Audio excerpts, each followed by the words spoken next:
Hi there. You're watching Pop Culture Warrior. This is the way.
Hi there.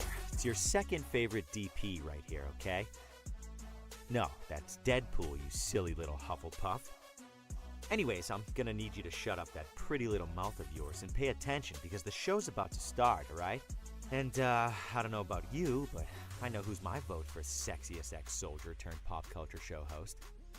Alright, enough foreplay. Let's get on with the show.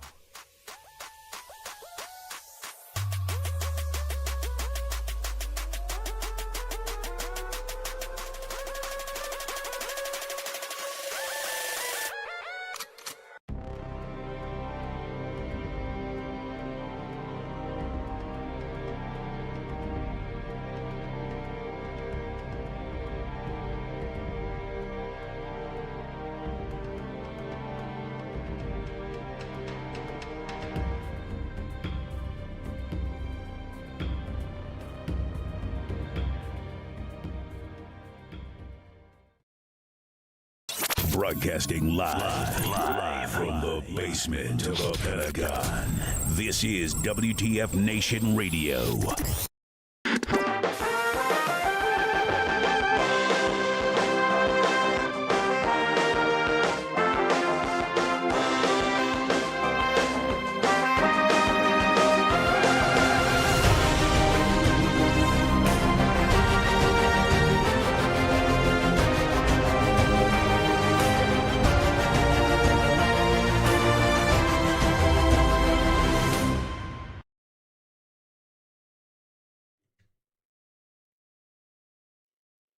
Hey everybody, welcome back to the show. It is Tuesday, September 26, 2023. This is episode 146 of Pop Culture Warrior. It's the show where I stay up to date on all the ins and outs of what's happening in pop culture so you don't have to. I am CQ. I'm the Pop Culture Warrior, and joining me tonight is our man in the bubble. He's the Marine with the mouth, ladies and gentlemen, Mad Mike. What's up, man? What's up? I'm gonna need less energy from you next time. Okay, I'm gonna I need know. way less. I'm gonna need you to turn it way down because the energy is just way too high for us. Sorry, apologies. Oh, I see Spanky in the chats already. We got Angry Elf in the chat. Spanky in the chats. What's up? If you're out there in the chats, man, say what's up. Say hi, man. Let us know you're watching so we can poke fun at you because that's what we do here. We're looking at. It is Tuesday. Oh man, all day. Tuesday? I've been buzzing. I've been buzzing with energy. So much has happened this week. Well, first off, let me say we have a guest joining us later tonight. Tuned in for that. It's going to be very informative.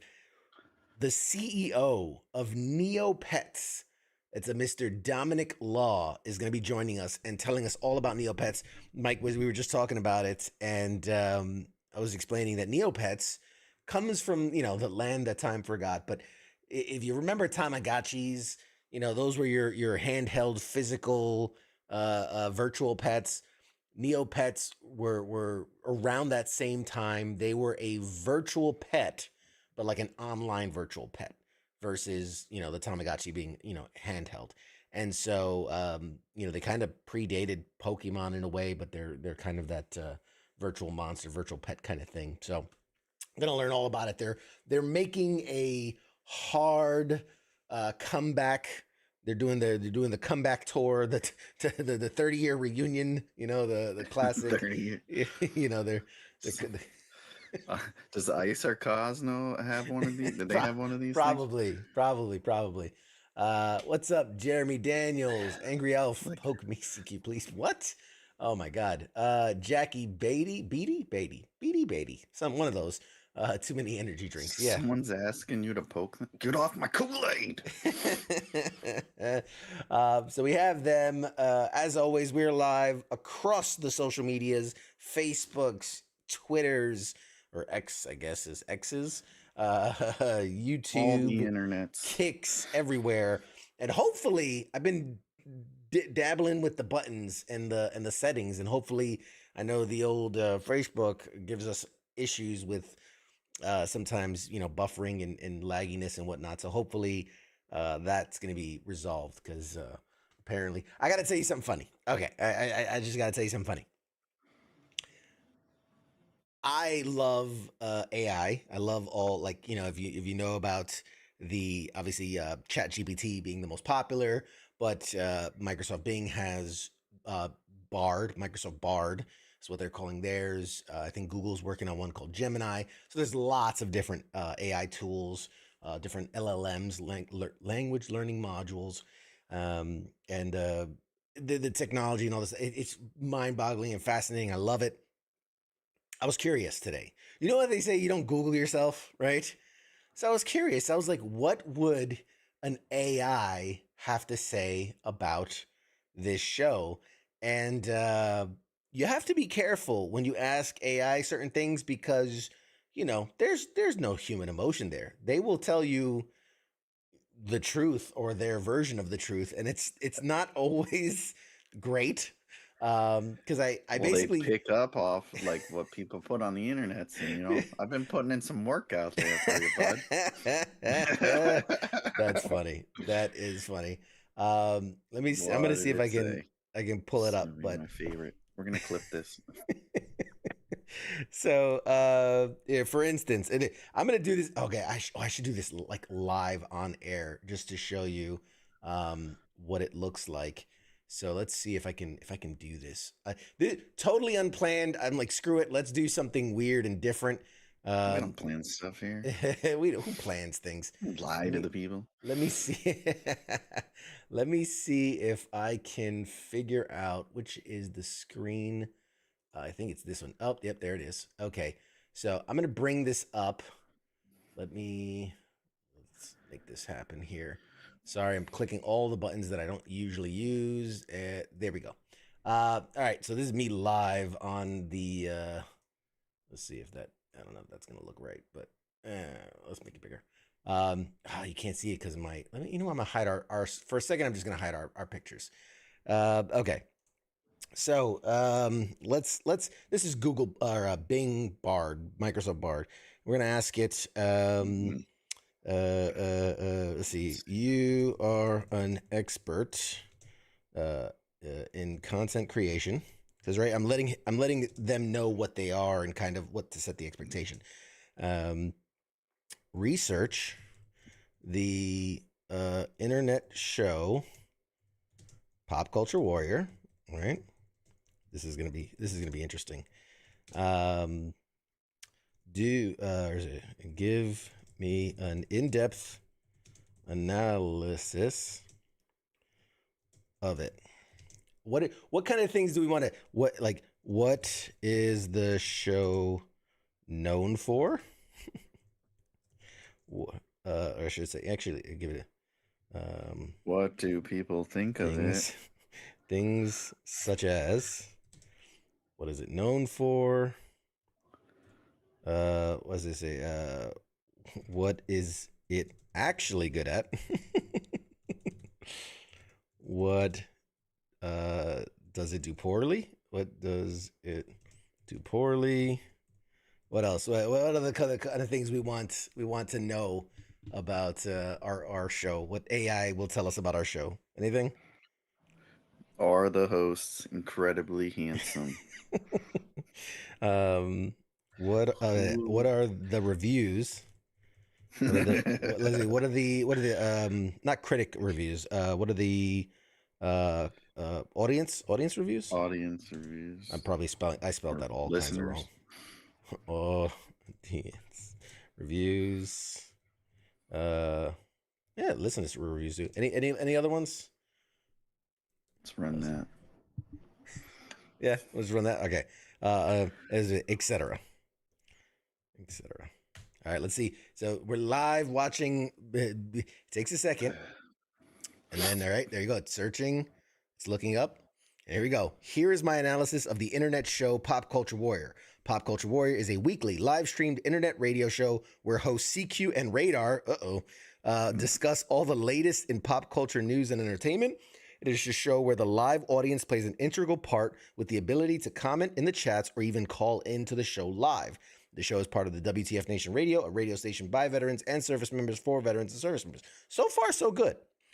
The show is known for its insanely fascinating interviews with celebrities from all around the entertainment industry, such as actors, voice actors, writers, directors, producers, musicians, and more. Some of the notable guests include David Hayter, the voice of Solid Snake and Metal Gear Solid, Jim Cummings, the voice of Winnie the Pooh and Tigger, Dante Bosco, the voice of Zuko, Avatar, The Last Airbender, Emily Swallow, the armorer in Mandalorian, and Danny Trejo, Machete.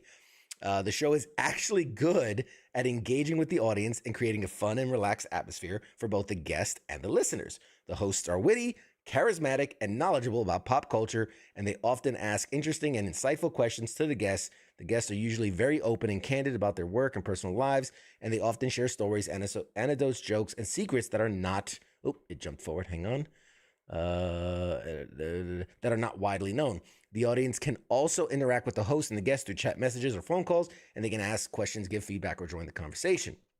The show, here we go. This is where you have to the show does poorly at maintaining a consistent schedule and promoting itself to a wider audience. Don't laugh too hard. The show is supposed... The show is supposed to air every Tuesday night at 9 p.m. It's actually 8 p.m. The interviews are at 9 p.m. But sometimes it is canceled or postponed due to technical issues, personal reasons, or other factors.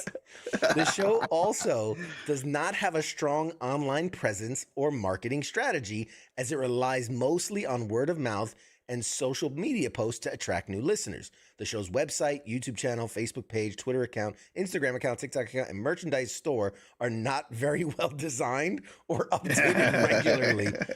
Hey, I've been the first to say we need a social media manager. The audience reviews are mostly positive and enthusiastic about the show. The listeners appreciate the quality and variety of the guests, the humor and personality of the host, the interactive and friendly nature of the show, and the informative and entertaining content of the discussions. Some of the comments from the audience include, "This show is awesome. I love hearing from my favorite celebrities and learning more about their works and lives. CQ and Radar are hilarious, and they always make me laugh. I always like that I can chat with them and ask questions to the guests. It feels like I'm hanging out with friends.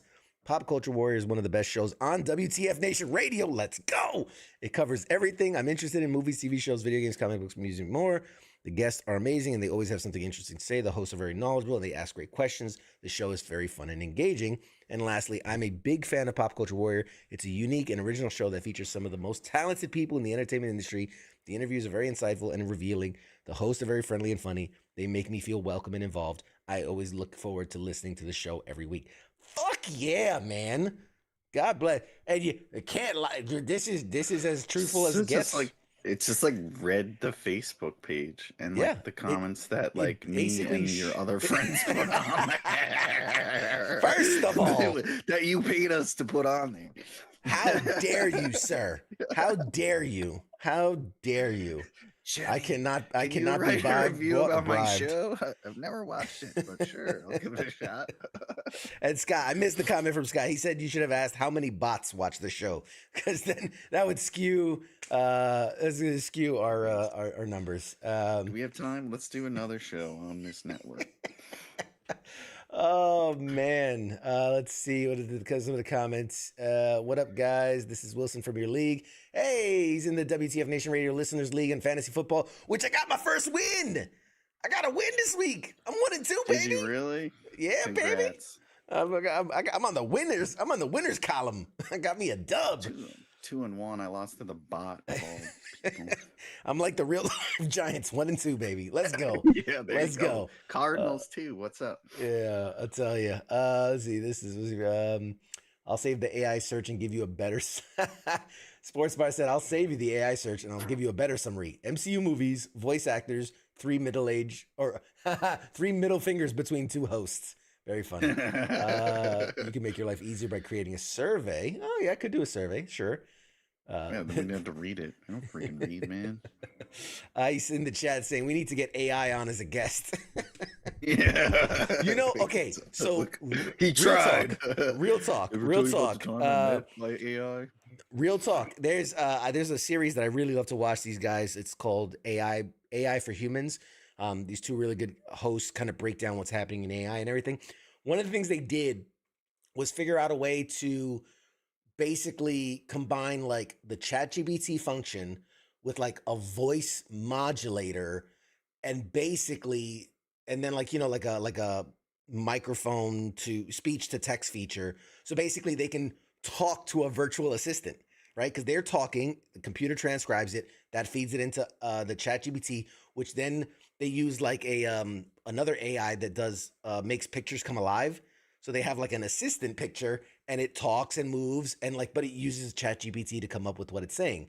So it's just it's weird because they have a co-host that is ChatGPT as a person, and it's funny because like every episode they give it a different personality. They say like, okay, this week you're quirky and kind of nerdy and and that's how it responds. And this week you're like a goth chick and you like hate everything, and that it develops its own personality, and it's just fun to watch. And I was like, man, I finally don't need Mad Mike. I can just you are a Marine with a bad attitude, and then it's just you. It still wouldn't be as insulting. Yeah, so it wouldn't be the same. It wouldn't be the same. But yeah, so I've been playing around with the AI of it, and it's fascinating, man. It's really fascinating. I'm excited to see where it goes. AI is kind of. Do you think that they will be able to put it in a robot with a stone in its head? With a stone in its head? Oh, because like vision. Is that what you're going for? Maybe you could marry a witch at one point. Yeah, you're going for vision. Got it. I got the joke. No, man, but it's exciting to see where AI and all that stuff is kind of going. I'm fascinated by it. And yes, Ice, I'm working on it. Trust me. I'm trying to replace Mad Mike here as soon as I can. I'm trying to get that AI. I need a good show co-host. AI even turned him down. Colin Kaepernick is like trying to get on the show. Yeah, Colin Kaepernick sent a message to the inbox trying to get on our show. He's looking for a job denied too. Will's son says, will you be talking about the Listeners League much in your episodes? I mean, I might mention it occasionally, but we kind of stick to our niche, which is only if we win. Only if we win. Otherwise, it can go to Sunday. Okay. Yeah. So That's if you their want to thing, talk, if not you our want to thing. talk about the Listeners League, Sundays is the sports bar. That's where they're talking all things sports. We try to keep it to more or less pop culture warrior. Although I do have one football story today we'll get to that I'm just fascinated about. But okay, with that, let's get to some news. What else we got? Oh, God, the biggest thing to come out of the last 48 hours is, obviously we've all been affected here at the show, and me personally, things I love. The writer's strike and the actors' strike of Hollywood, and how it's halted and shut down all productions in Hollywood. Well, there has been a tentative agreement, a deal made between the writers and the Motion Picture Academy, or whatever, the AMTMP, whatever the hell that stands for, that's representing the studios. Now, to be clear, this is a deal that would end the writer's strike, but not the screen actors strike. So actors will still be on strike while writers could potentially be returning to work. Both sides, the writers' side and the AMPTP, which represents the studios, released a joint statement saying that they had met on Saturday for bargaining and would continue to meet throughout the weekend. And this comes after the studios claimed that they reached their best and final offer after nearly 5 months, and it has officially been announced that the WGA and AMPTP have tentatively reached a deal, effectively ending the strike, as long as, barring any unforeseen things, right? So they've basically agreed a verbal agreement on the terms, so now they'll actually hammer it out in contracts. Presidents will sign, and it'll be official. So barring any shenanigans that they might try to throw into the contracts, we should be at the end of this. So this was actually first reported by the Hollywood Reporter. So exact details of the deal itself have yet to surface, but what we're hearing from insiders are that it's going to be a 3-year deal, and that it will protect writers. One of the biggest things they were worried about, speaking of AI, it will protect writers, prohibit studios from using AI generative content. So they won't be able to use, ChatGPT to bust out an episode of Rick and Morty. You know what I mean? And so that's kind of a big deal for them. And it's fascinating to me because I was watching. Because I think for some shows that would help them out a lot. I mean, saying. Maybe. What was it? South Park did a ChatGPT episode where Did they really? Yeah. So the whole point of the episode was like the kids were using ChatGPT to like do their homework, but then they started using it to like chat with their girlfriends and like do all this stuff. And true to life, the final, like the conclusion of the episode, like the final third of it, the pinnacle of it, Stan gives this big speech. They actually used ChatGPT to be like, you're an episode of South Park, and this is, Stan that needs to give, and they recorded it as it was written by ChatGPT, and you can tell where it's like it's good, but like it's a little bit off, and you can kind of tell like that it doesn't seem right, and it's because it was written by ChatGPT and performed. It's like one of your speeches. Well played. Although, so here's the interesting thing. There is another AI. I forget the name of it, man. I wish I did. But the whole idea, it sparked the thought because of South Park. The whole idea behind it was if you had enough data, right, visually and audioly? No, that doesn't make sense. Acoustically? I don't know. Enough audio and video data. You could program an AI to create something. So this company made an algorithm, and they used South Park just because it was easy, where you can make an episode. Or you could have it randomly create an episode, but then you're like, I want an episode with mainly with Stan and it's about he sees this guy doing this thing, and it will create the episode. And like you could just let it autoplay, or you could have it's like The Sims, but you're creating a show and it uses the audio like from the show, and it does all these great, and it's crazy how spot on it is and how good it looks. And like that was when I was like, wow, they really could use AI to kind of run people out of the business. You know, and obviously that works better with like animation versus like live action actors. But dude, it's only a matter of time. You know, look how far AI has come in 6 months. Imagine 5 years down the line, you know, you'd be able to, we could do an episode of this and we're not even here. And it's just two AI bots just, you know. We'll teach that AI a lesson. Say we're not consistent. Jesus. Oh man. So you're telling me we can imagine though, like how good, like you can have like Fast and the Furious. The AI probably wouldn't even write it. They'd be like, "This is just stupid." That's the idea, you know. Like and the Expendables or any Stallone movie. Like, oh my god, they had real dialogue. Add him to the board of people who'll never be on the show. He would never be on their show. That guy's such a dick. Oh man, fair enough. The people obviously writers and actors and all that are very against, you know, the use of AI for content creation. We get it. Yeah, because all they would have to do is create anything, right? Like the Pop They'd be out of a job show, and then they can have AI. They'll pay you for one episode and have AI write the rest. Pretty much. Now, on the other side of the argument, a lot of the AI creators and things are saying, you know, think about like, oh, you love, I don't know, what's a show that you love that got canceled that's not on the air anymore? Pick anything. Married with Children. Fine. Married with Children. The idea that you could go, man, I'd love another episode of Married with Children. And I'd love the story to be about X. Here's my creative idea. And then you could just kind of, and then you're like, but you know what?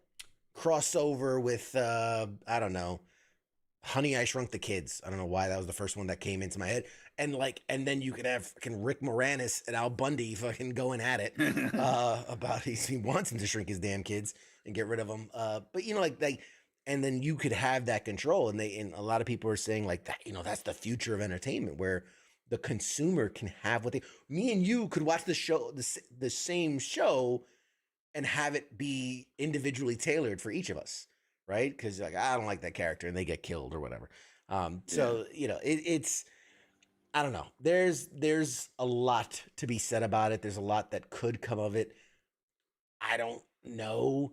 Not if these daggone writers get what they want. I don't know. I think there's a space for it, like digitally. Like it could be something where if everyone came to the table and could agree, where you could go, hey, you know, here's our show, but like it's almost like, you know, like you have Disney and Disney Plus, right? You could have the show, and then the show plus would be like this online version where, you know, you can take control of the story and you can take control of the narrative, and you know, it's your own personal theater, you know. Yeah, you just pay a little more, and then they'll pay whoever created it, whatever, you know. That's all they want, is they want money for the stuff they created. Look, okay. So you have that option. Let us run with it. Perfect point. Think of something like Roblox, okay?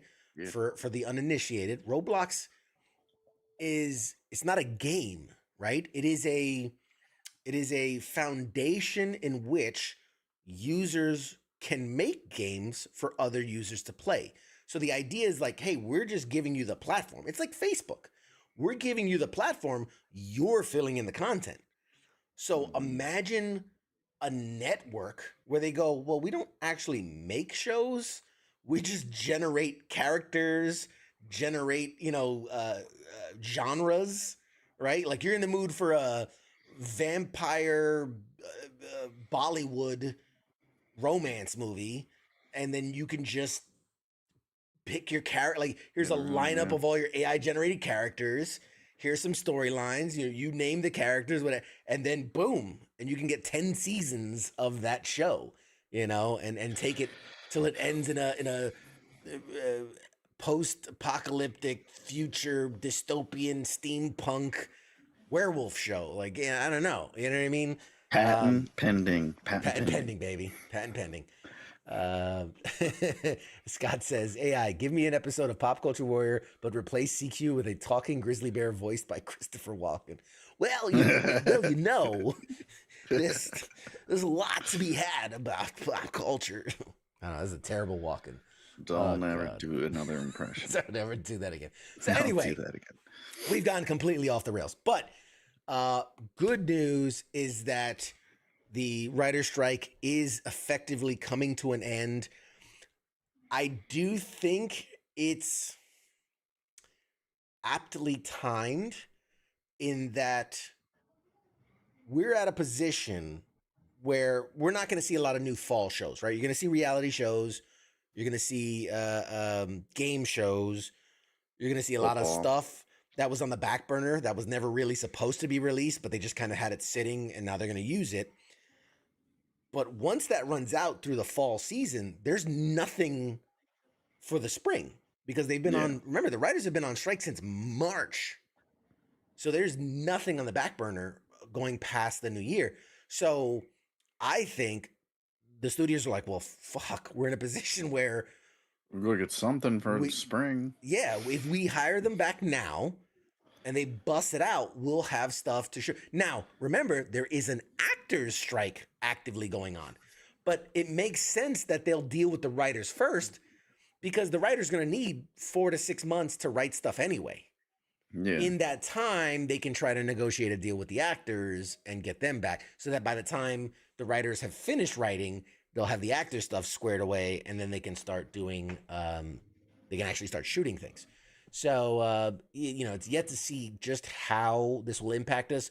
But I know like a super successful show like The Last of Us, which was huge, the writers went on record. They go, we haven't written a single word for season 2. Because literally like right at the tail end of the season, they were about to go back to work and that's when the strike happened. So they're like, the minute this strike lifts, we'll start penning season 2. So, I mean, you think about how long it was a lead up from when they announced the show to when it first aired, just for how long the writing was, for how long the shooting was, and then how long the post effects was. Man, we might not see The Last of Us season 2 until like 2025. But that's HBO. Like, they do that with everything. It's like, oh, you like this show? We'll get you next season 5 years from now, after you completely forgot about it. And then we'll oversell it and underdeliver. It's classic. Pretty much. HBO. I mean, that's a classic thing. So as a follow-up, and I was so excited about this and so excited about the what was essentially the end of this strike, in my head knowing that, okay, probably a couple more weeks before the Screen Actors get their due, news came out that the SAG-AFTRA, that's the Screen Actors Guild, and I forget what AFTRA stands for, but the actors strike, members have voted to authorize a strike against the video game industry. So now not only are they going to be striking movies, TV, and all the acting, and that's also included theater. They're even striking theater right now. The authorization passed with a 98.32% voting in favor, with all the eligible voters participating. The vote does not guarantee that a strike of the video game industry will take place. It remains to be seen whether one will actually take place after all. However, union negotiators will now be authorized to call a strike if they choose to do so, which news of a potential strike broke earlier this month, and companies impacted would include Disney, Activision, Insomniac, Electronic Arts, Warner Brothers, Epic Games, Take-Two Interactive, lots of others. Basically, the same reason they're striking against the studios is the same thing they're going after the game industry, in that, like, look, think about a game like Grand Theft Auto 5, right? That made literal billions of dollars. How much of that you think is going to the actual voice actors behind the iconic characters? Now you could say, the writing and the game directing and all that is what really makes it, but the voice actors bring these characters to life. They are what we fall in love with. I was reading an article about Grand Theft Auto 4, where I think it was the main character was the like the Russian immigrant or whatever his name was. Oh, I forgot his name. Um, but anyway, but the actor went on record saying like he's like I made like whatever it was like $2,000 for doing that voice, and at the time GTA 4 was one of the highest grossing games of all time. You know, and it goes to show you like that you know the industry. And I hate to say this, but the industry doesn't really value its performers. You know, obviously, and they value even less the writers. I feel like the writers are even less given credit and appreciation for than even the actors or the voice actors, but those aren't as well. And so this is a long time coming. We'll see if the video game strike actually becomes a thing. To be clear, because I know, like for me, there was some confusion. The SAG actors strike against movies, TV, and theater will not be impacted nor affect the SAG actors strike against the video game industry. So they could come to a deal with the studios as far as acting and still be on strike as far as video games industry. So it's even though it's the same affected group, it's a separate. It's like one person having two lawsuits, right? They're not impacted, you know, in the least of each other. So it'll be interesting to say if and when they do strike against the video game companies. We'll see. I don't think any upcoming games will be affected. Like even if they went on strike today, games like Spider-Man 2, highly anticipated, they're done. They're done work. So you're not going to see any impact to those releases other than, you know, the promotion of it. But there are games like Marvel's Wolverine, which is currently in development, right? Justice League, was it Suicide Squad Kills the Justice League? Those are games that are still being worked on and are releasing next year that theoretically could be greatly impacted if this happens. And for those that don't know, because it wasn't really big news at the time, back in 2016, there was a voice actors strike against games. And one game that really took a hit on that was, again, it's not AAA title, but it was Marvel's Lego Superheroes, which they basically had to recast every character in the game. So if you played the Lego Superheroes 1 versus Lego Superheroes 2, all the characters sound different because they had to hire completely different people because the voice actors were on strike. So anyway, we'll see if games are impacted. If that, you know, we'll obviously be bringing you the news on that as it develops. But all right, what do you think? Are you? Let me get your thoughts on this. We see that the writer strike, again, tentatively has come to an end. How much longer do you think before the actors settle their strike? Not much.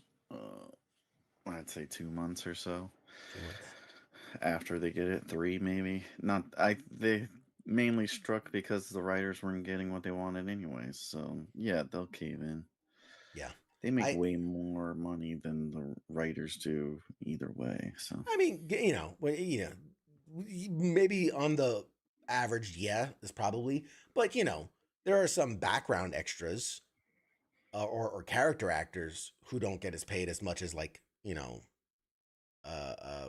lead writers or things like that. I'm sure the scales are tipped in that direction, but yeah, I think for the most part, you're right. And I don't know. I feel like I've talked to some friends that are in the industry, and there is a sentiment, there's a feeling that this could possibly drag on into early next year. So January, February time. And while this writer's strike coming to an end is very good and it strengthens the resolve of the actors, right? Because they go, look, they got what they wanted. Like that's going to strengthen their resolve. At the same time, it's also like, how much longer do you hold out? Or how much, and that's both for the actors and the studio, right? You know, I think that weakens the studio's position where like, oh, look, these guys got what they wanted, but no, not you guys aren't going to get what you want. I don't know. I'm I'm curious to see how this all plays out. I think the studios are shocked by what's happening. I think a lot of those guys are, it's like Congress, where a lot of those guys are like 80, 90 years old. They've been in the business since the Depression, the Great Depression. Yeah. And they're so used to being the guy on top and having the boot on the neck and thinking like, you're lucky to work with us and you're lucky to have a job. And I think they were shocked by how strong the resolve of the strikers were, that they're 150 odd days into the writer's strike. I think that's caught the studios by surprise, and realizing that the majority of the community of the people are behind the strikers, and not the big money hungry corporations not getting their third yacht. You know what I mean? Yeah. Well, there's a thing called the internet, and now everyone knows what you're doing. You can't wash it under the rug, Yeah. And there was some dame calls you out, you can't have her murdered. Not like the good old days. Yeah. There was some real shady things happening, man. Like, you hear the stories about, they were trying to, strike the studios, and all of a sudden construction goes up and like blocks the sidewalks. So the strikers had to like walk in the street. And then, there was like shaded area by trees that they were using to cool down. And all of a sudden there was work done on the tree, and like the trees are bald. Like, yeah, you prune trees, but you don't cut every leaf. It's just sticks poking out. Like some really shady things going on. You're like, damn, these guys are ruthless. And then that one quote, dude, that the guy, like, while he went anonymously, he was okay with publicly saying, our goal is to wait long enough that these guys can't pay their rent, can't pay their mortgage, become homeless, then they'll have to go back to work. Like, for a studio exec to have the balls to say that. Now, obviously, he was smart enough to remain anonymous, but still say that on the record. Like, you are so out of touch with reality and of the common man that it is bonkers. It is ludicrous. And that was when I was like, I'm not in the Screen Actors Guild. I'm not an actor. I don't ever hope to be one. If I ever make as a background extra, I'd be shocked. What I had to support in my power to make that not happen. One day, just to spite you. But like, that's when I made the decision. That's how those guys are. Like you said, though, they're old, out of touch, rich. Freaking most of them are white people, and it's like they don't give a shit. They get whatever they want. They have tons of money, and that's it. Like, that's how all these CEOs and executives are. Look, every one of them. I mean, it's truly shocking. Power hungry, rich, greedy bastards. They only care about themselves. So it's truly shocking. So, and we've seen it. Look at the guy raping everyone and all that. They do all that because they think they're untouchable. So. Yep. So, when all that went down, I was just like, I knew I had to support, and obviously we're very blessed to have a lot of these actors and writers and them come on this show and talk to us. And I've gotten to create really meaningful, lasting friendships with a lot of the people that have come on the show. Believe it or not, a lot of the actors and stuff, we text back and forth. We send messages of encouragement, things. As soon as this deal came out, I texted a good buddy of mine who's a writer in Hollywood, and I was like, congrats, you guys are getting what you deserve. Like, fucking kudos to you. Well done. So, how could I not support them, and how could I try to go against the strike out of solidarity for these people? So I'm happy that they're getting their due, and I hope the actors get, again, because it's not about the 1%, the Leonardo DiCaprio's and Brad Pitt. Yeah, they're fine. They'll be fine. But 170,000 out of the 190,000 members of SAG-AFTRA don't qualify for health insurance because they don't make enough money acting. 170,000 people at some level, whether they be background extra all the way up to guest star, they're not making enough money to afford health insurance, to qualify for the health insurance through SAG. That's like, you have to make like 26,000. Bro, do you know how much health insurance costs? That shit's not cheap. Well, I'm saying, but that's the thing. You need to make like 50 grand a year to get health insurance. No, and then you're paying half of your paycheck for it. Well, that's what I'm saying. Through SAG-AFTRA, you qualify for the company's protected health insurance as long as you make 26,000 in the year. But when 170,000 out of the 190,000, doctor, that's like the doctor from The Simpsons. Basically, hi everybody. Hi, Dr. Nick. But yeah, no, it's true. Very true. So that's that. We're crossing our fingers and hoping that that gets resolved, as well as the and they're finally feeling the pinch is what it is. They're like, we got nothing for spring and football's over. What are we going to show?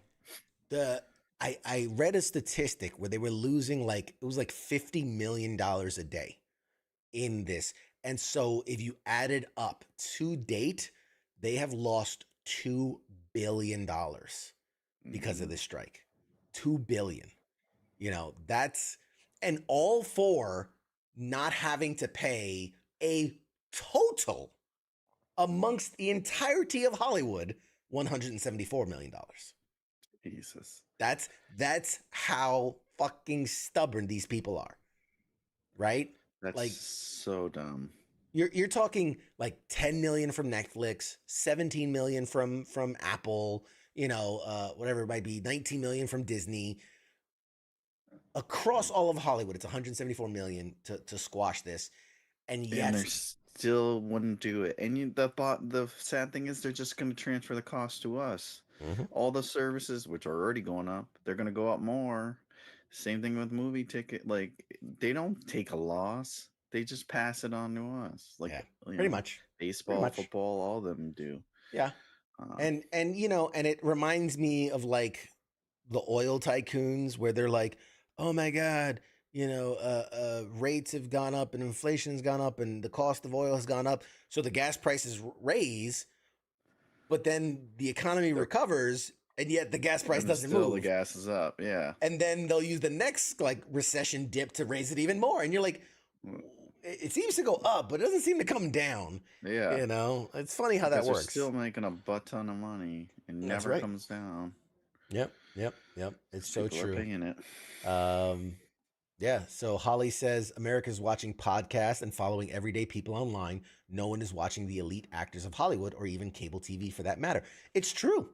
Like, there's a reason. We're watching them. We're just watching them go to football games. Yeah. We're watching them go see Messi. We're watching them. Yeah. I mean, it's so true in that, you look at who is gaining a lot of popularity, right? You got guys like Joe Rogan, who, again, an industry guy, but rises to popularity when he's just him, right? He's not an actor. You see guys like Pat McAfee, hugely getting popular. He's an industry insider in the sports world, but he rises to popularity because he's just him. He's not this actor guy. So I do feel like there's a change in society and how we watch our content and what we watch and obviously how we watch it. Cutting the cord, cutting cable is now just as expensive as getting it, because between your Netflix and your Disney and your Paramount and your Peacock and you're paying for cable for every network, and you can only watch one or two shows on each one. It was fine when it was all through Netflix and you're paying $10 a month. But now when cumulatively you're paying $300 for all your streaming services, fucking just go back. It's cheaper to go back to cable. $100, a month for cable. Yeah, thought I heard something. That was weird. Your vibrator's still going off? Yeah, I gotta go turn that thing off. That butt plug of mine is going off. So you know what that means. It's that time. So one other story I wanted to cover. We got a little time before our guest comes on. So the iPhone 15 has released. And yes, ladies and gentlemen, here's mine. I have my iPhone 15 here. And while it is being... touted. Thank you, strikers. Now we're talking about the damn iPhone on this show. I just gotta say, studio execs. This is what we come to. First of all, wanted to it's tell a you general. about my new Dell mouse. Just It's wireless. It's got a red light on the bottom. Pick it up. I just look. We're not gonna dive deep into it. Obviously, it's being touted for a lot of its improvements and new technology, the titanium, the USB-C, all these things. I'm just putting out a warning. There, you don't want to break it live on air. I'm putting a warning out there. There's been reports of a lot of issues with the iPhone 15. Mainly an overheating issue, right? Because they put in like this new, whatever it is, the M2 space age chip, so that you can like play AAA games. Like they're gonna release like Resident Evil for the iPhone. But apparently there's a heat sink issue and phones are over reportedly. I just got mine today. And so far I haven't had any issues yet, but reportedly there's some overheating issues. I could solve it right now. Your camera's on. Camera's on in your pocket. It's just a tricky thing. It comes on automatic. You got the flashlight's on. Yeah, that's probably it. There is that. The other thing is reportedly, this is one of the most fragile of phones. Apparently, like, you know, there's a popular channel that does simple tests where they'll just put their fingers and kind of bend. And he even said on record, he goes, you know, the 13, the 14, I've done this test 1,000 times. Like none of that, like you'd have to like really stress it. And he goes, he puts this, and there's a video of it online. It's got like 17 million views. You can see it, but he basically puts his fingers on it, barely puts any pressure, and you just hear snap. And then he's like, even he's shocked. He's like, what? And he looks at it, and like the whole back is shattered. You just barely see kind of almost like an indent of the bend. So you want to be very careful, obviously, with your new iPhone 15, if that's the case. And then the last thing a lot of people are claiming. Sorry, go ahead. These things are too expensive. I always am careful with them. Yeah, you have to. You know how many times I've dropped this, like as I'm going to sit on the toilet and the frickin' foam falls out and I crack the screen? Yeah, pretty much. And yes, Keith, it is made from titanium. But the idea is that it's not that they're saying that's kind of the problem, in that the titanium, I guess, doesn't have enough flex to it. So that ends up breaking the glass, right? Because the old, whatever it was, stainless steel case that used to have, that gave enough bend. Aluminum, stainless steel. So when you would have that, when you bend it, it kind of flexed and the glass had room to flex enough, versus here, the titanium doesn't flex. So when you put that pressure, the glass breaks because it doesn't have kind of the flexiness. I don't know, whatever you want to call it. So yeah, so just be careful there. And then the last thing was that, again, apparently, I don't know, there's pictures online, but when you're raw dogging the phone, like basically no case, that the titanium, after like the oils on your hands, after a while, cause the titanium to discolor. So apparently that's a problem. There's some pictures online. Again, first of all, don't eat buffalo wings or Cheetos and then go grabbing your uncased phone. Okay. Like, even though this looks like it's uncased, but it actually it has a case. I use the real thin cases. I can tell it's black, not titanium. Well, there's that. It's black. First of all, my phone is black titanium, so just there you go. You know, all the money in the world, this guy. In case you're wondering where all your subscription money goes to, you got an iPhone 15. First of all, I said Verizon had really good deals. Again that we have? Verizon had really good deals. I also got this nifty iPhone or iWatch 19, or was 19. iWatch Series 9, or Apple Watch Series 9. God, the names. Rolling in the freaking OnlyFans money. My feet, what's the feet one? Feet Finder, is that it? Jar. My Feet Finder one is really blowing up nowadays. I'm doing pretty well. Can you show us if the case bends? Sure, let me show you. Yeah, good. I was gonna ask him during First the break. First of all, I'll have you know, I paid for the insurance, so if this thing breaks, I made sure. I was like, if this breaks, I am covered. In fact, the amount of money you pay for the insurance, I will purposely break this phone once a year so that I can get a free phone. They're writing that in the clause right now. That video got 15 million views. Bending the phone is not covered. Not covered. I see 2 thumbprints here. Pretty sure you bent this shit. Wear and tear not covered. Like, wait, what? I was playing Resident Evil and the screen just snapped. Scary. All right. One last thing before our guest ends up showing up in a crossover event that I don't think anyone could have ever predicted. For you football fans out there, ESPN is combining the NFL in a fully animated takeover with Toy Story. So I'll play this clip. You guys got to see this. It is something to behold. So here you go. Hang on. To infinity and beyond. The first Toy Story Fun Day Football is coming to Disney Plus and ESPN Plus. It's the NFL like you've never seen it before. Coming in Week 4. The Falcons and Jaguars matchup live from London will also be in Andy's room as both teams transform into the world of Pixar's Toy Story. Oh, it's a very real game, but Toy Story themed. Every run, pass, and score, live and unpredictable. Plus a special halftime show featuring Duke Kaboom performing an incredible motorcycle jump. Buzz, Woody, and all their friends at Disney, Pixar, ESPN, and the NFL invite you to watch Toy Story Fun Day Football between the Falcons and Jaguars, Sunday, October 1st at 9:30 a.m. Eastern on Disney Plus and ESPN Plus. So there you go. There is the clip. I'm curious your thoughts, guys. I need to hear what the audience thinks. But while people are like, what can go wrong with Disney buying ESPN? This is it.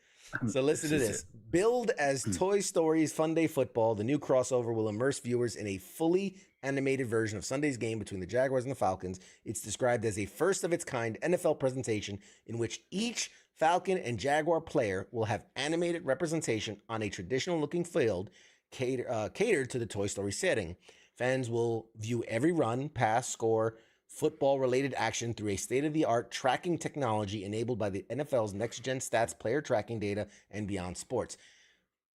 This is all going to take place in Andy's bedroom with Wood, Buzzy, Bullseye, Bunny, Ducky, Forky, Jesse, Rex, Slinky Dog, Green Aliens, all joining in on the sidelines. Elements such as graphics, scoreboard, penalties, celebrations, and even the announcers will be framed in the Toy Story's universe. And the halftime show, of course, will feature a performance by Duke Kaboom. Now, lots to unpack here. First of all, the AWS Next Gen Stats that's powering NFL and all this and all that. Like, if you watch Amazon Prime's NFL Prime Vision, whatever, it's awesome. Like, Prime Vision's incredible. I love it, and I think that should be the standard. Like, it shows the guys on routes, and it highlights guys that are open, and it gives you really great, so much better than hearing, and 3rd and 1, and he throws to number 11. That's his 3rd catch of the game, and any on games where they score more points 100% of the time they win the game. Like, this is the most boring information. It's actually presented in a really good way. Also, I love the cameras, like the camera angle. You can see more of the field and what the quarterback is seeing and things. But regardless, they're basically using that technology and meshing it with real-time video game graphics, basically. Yeah. I'll be honest. I'm assuming this is for people that want to get their kids into football, I guess. Is like, look, watch this. I don't know, I guess. I don't know who else it would be designed for, really. But I'm fascinated. I think I'm more fascinated by the technology aspect of it. Like this could be applied to Sorry, I just had a thought of like, and now we're going live. There's a car chase on the 101. Woody, what do you have to say about this? Hold on to your it's like cowboy hats. And it's just animated and then car bouncing. The cars is like the cars from Cars, and you got like Rusty's and the exactly. mustache He's car. like, it looks like Lightning McQueen. He's run over a pedestrian. Yeah, there are Lego bricks everywhere. Like, you know, yeah, like, they just animate all the carnage. Like they hit the pedestrian and like it loses rings like in Sonic. It's like, yeah, exactly. Coins my fall out God. of them. Like what? I could see this applied to so many things. And Patent pending. trademarked. Trademark. Got to put a trademark on that.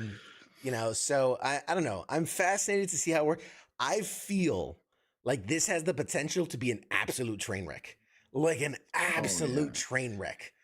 I think it will be. But at the same time, I feel like if they're smart, they chose this game for a reason. Obviously, it's a Thursday morning game, or I'm sorry, Sunday morning game.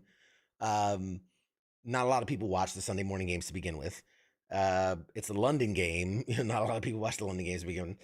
It's teams that no one really is all that excited about. So, yeah, if you're watching like 8:00 prime time, no one wants to see that trash. Yeah, and then I also think this game was chosen specifically. It's week 4, which means they've probably been field testing this, just not publicly, right? They haven't. They had to have been testing this week to week. It's the reason why you don't do it week 1, because you don't want to be like, oh, all the shit breaks down and whatever. So they've probably been testing it week 1, 2, and 3. So you would hope if they have some good project managers involved, they've been field testing this. And so you know, we'll see. I don't know. I'm fascinated. I gotta admit, I'm fascinated. When they first did like the Nickelodeon takeover, I watched it and they had like slime celebrations and all this and fucking SpongeBob and was it Patrick were roasting Russell Wilson live. That was awesome. It was absolutely awesome. So I'm curious to see, you know, and then it, I don't know. And then, you know, in talking what we've been talking about earlier with the strike, I'm curious, like, are they going to have the voice actors involved? They can't, right? They're on strike. Unless that's not considered screen acting, which I would think it is. But then, like, are these segments like, so they can't have any writers. Recorded, like, yeah, they have to be recycling old stuff because they could use old lines, right, without any problem. But do you see the problem with that? Like, how do you recycle old lines, not knowing what's going to happen on the field? You just have to have thousands of quotes available in case, you know, or it's just gonna be like he gets a first down and like, woohoo, Woody's roundup, you know, like random. And they would probably have like an animated version of the whatever chumps they have announcing it, like Terry Bradshaw or whoever. Tony Romo, like calling in the plays, you know, like, and then it'll just be your classic, like, oh, there's a snake in my boot. There's a snake in my boot. But that's what I'm curious. Like, are they going to use what they call them, sound alikes, right? Are they going to use actors? But then again, with the actor strike, they'll use the guys that do the rides at Disney. Yeah, but with the actor strike, they're not supposed to be doing this kind of work, right? They're not supposed to be doing voice work or any kind of acting work. And then you can't have writers that did segments to do pre-recordings or anything like that, because you can't have writers doing work. So I don't know. It's weird that they're doing this and the way they're doing. I don't know. We'll have to see. Maybe they recorded all the audio before. Football's not like it's not much to it. So I mean, you could record first down, third down, whatever you want. Touchdown. To say. They probably pre-recorded it years ago, and they're just adding it now. That's how they do it in Madden, right? That's all they do. They use the Madden dialogue and then put voice changers, so it sounds like Buzz and Woody. It's possible. It's very possible. So, all right. Well, we have reached the top of the hour. Our guest hasn't joined us just yet. He's probably having a teeny bit of trouble getting on, probably is what's going on. Because, you know, these people, they sometimes have issues. It's fine. We'll take a quick break.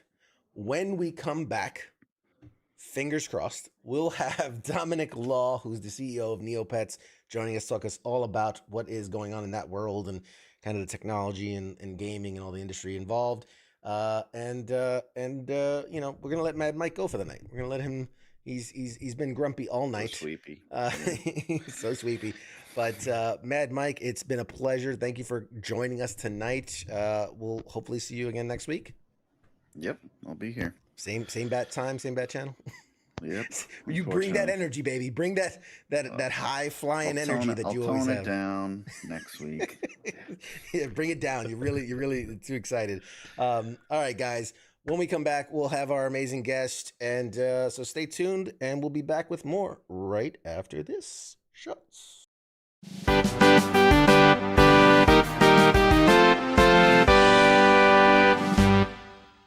You're listening to the sounds of WTF Nation Radio.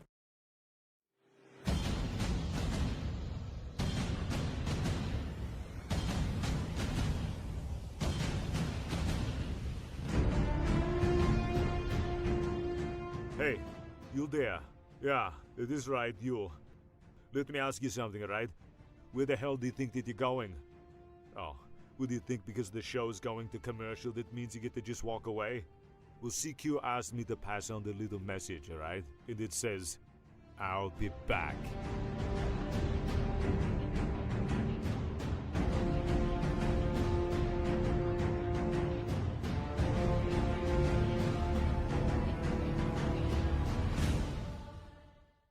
After all I've done, do you love me now? Do you love me now? After all I've said, running through your head, do you love me now? Do you love me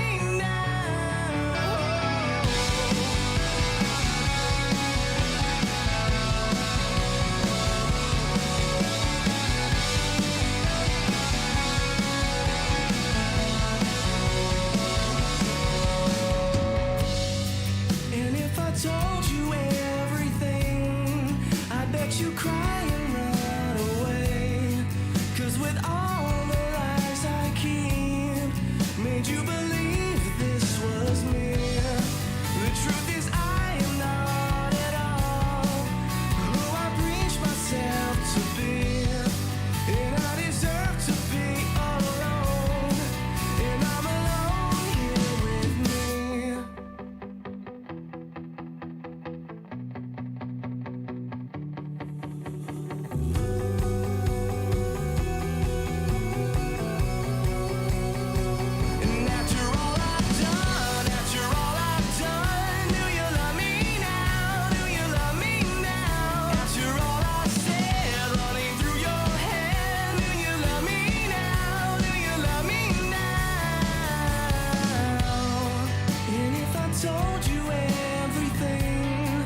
You're watching Pop Culture Warrior.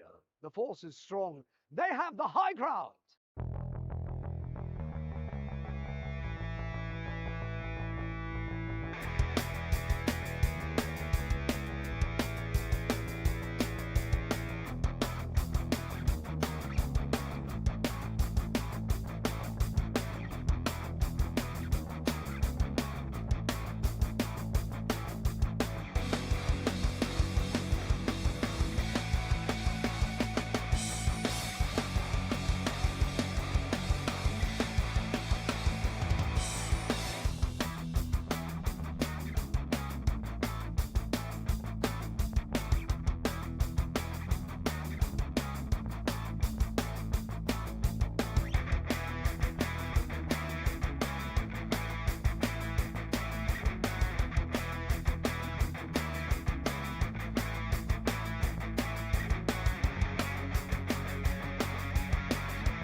Broadcasting live from the basement of the Pentagon.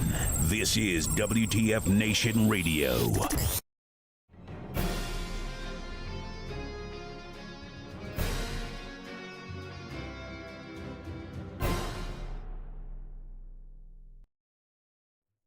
Hey everyone, welcome back to Pop Culture Warrior. We've got a good one for you tonight, ladies and gentlemen. My guest tonight is the CEO of Neopets, a virtual pet site that has been around for more than 2 decades and has millions of loyal fans. He's also the founder of the World of Neopets, I hope I'm pronouncing that right, a new independent company that is dedicated to reviving the Neopets brand and creating a new 3D open world game. With a vision for innovation and a love for pets, he has led the management buyout from Jumpstart Games, the previous parent company of Neopets, and secured the rights to the Neopets intellectual property. He's also overseen the development and launch of the new Neopets mobile app, which allows players to access the classic Neopets site on their smartphones and tablets. He is a true pioneer of online gaming who has transformed and enriched the lives of countless players around the world.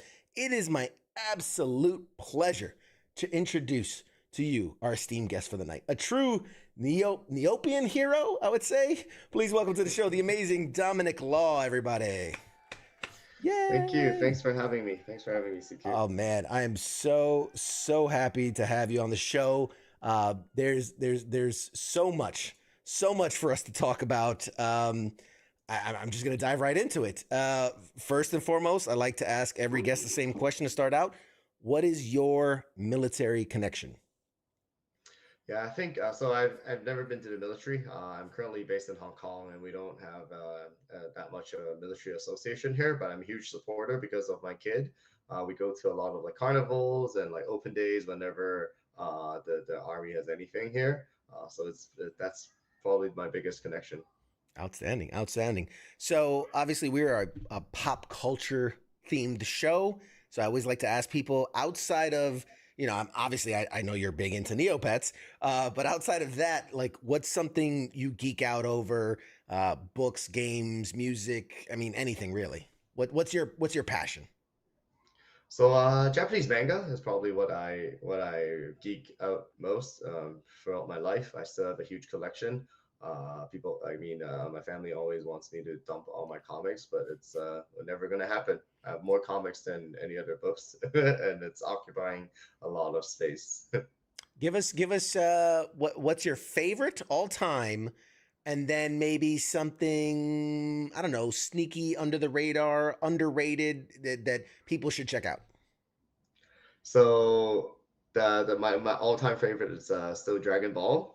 I have the full collection, but I actually I probably read all genre, but a lot of the more classic ones, actually I don't know what they're called in English. A lot of them are about sports, about like a lot of different topics, like sports related, like the basketball, like baseball ones, okay. And then there's also I think the way I learned about the real world has probably been through all these mangas. And because the Japanese manga specifically, they do a lot of research before they write about a topic. So it's been a great educational journey as well, reading into all these different industries and topics through manga. Oh, I've never thought of it that way, but that actually makes a lot of sense. That really does. I mean, for as much as you have One Piece and a lot of these ones that are like truly fantasy and completely out there, there are a lot that are more grounded, more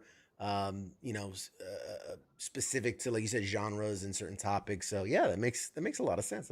Thank you. That's good. Um, so obviously you are the CEO behind Neopets right now. For like, give us like a quick, I don't know, for those that maybe never heard of it, catch us up to speed. What are Neopets? Where do they come from? How did this all get started?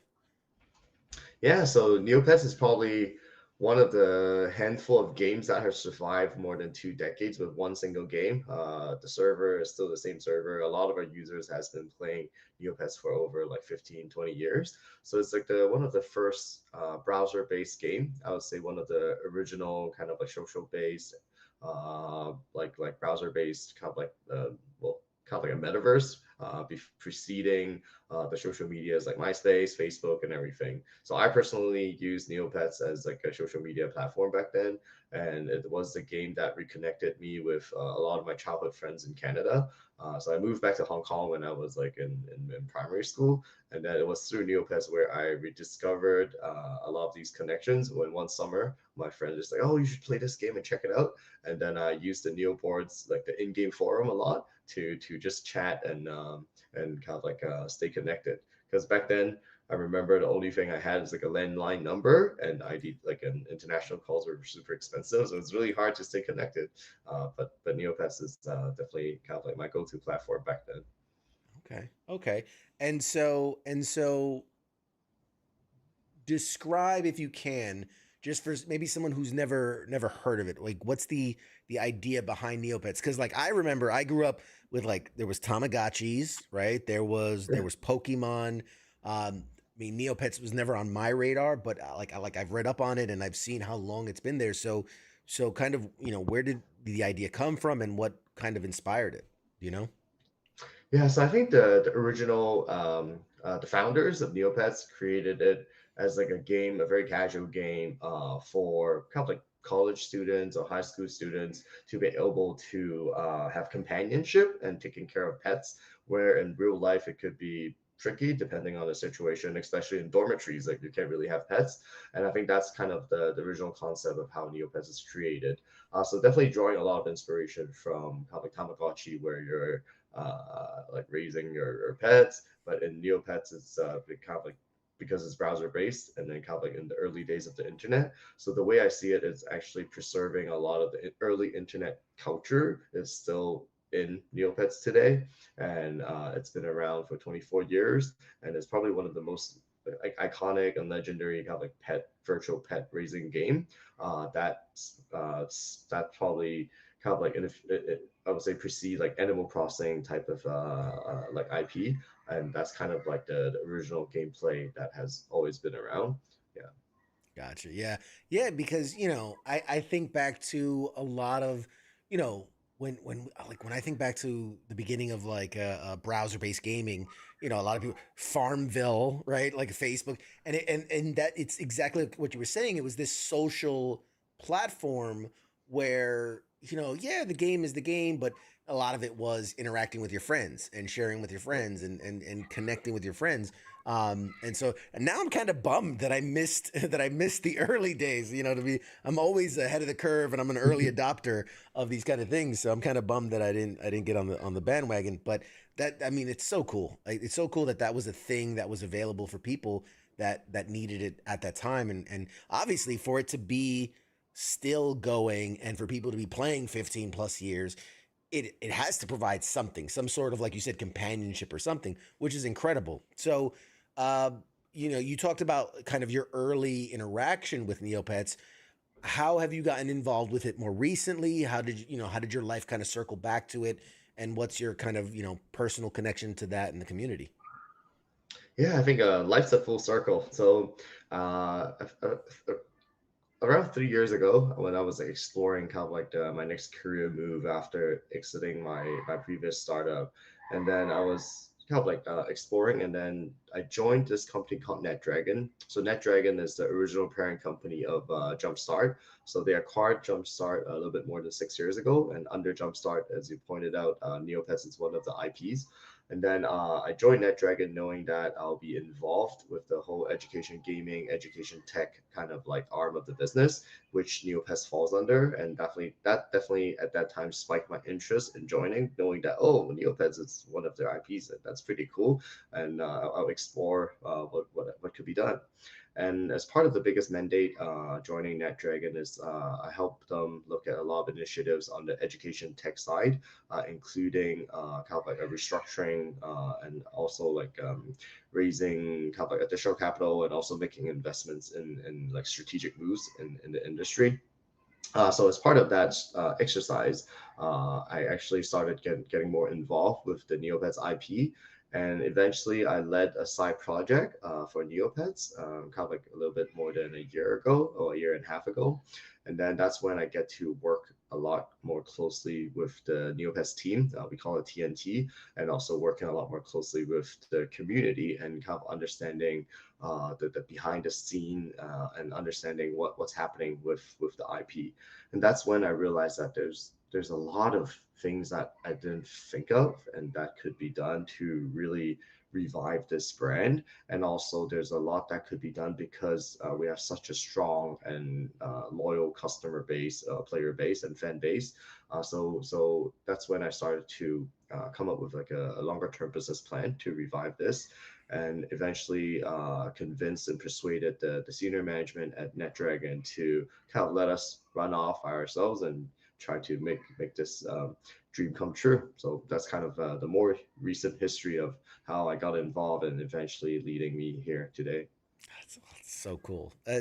What a cool moment. How many people can say that, like, oh, this thing I had a passion for, I now get to kind of lead and take it into the future. That's such a cool thing, man. I love hearing those stories. Touching on that kind of on, like you said, the process of getting involved, re-involved and taking over, what were some of maybe the challenges and then also like the opportunities, when you're talking about negotiating this kind of buyout and moving from one parent company to another? What did you have when that happened?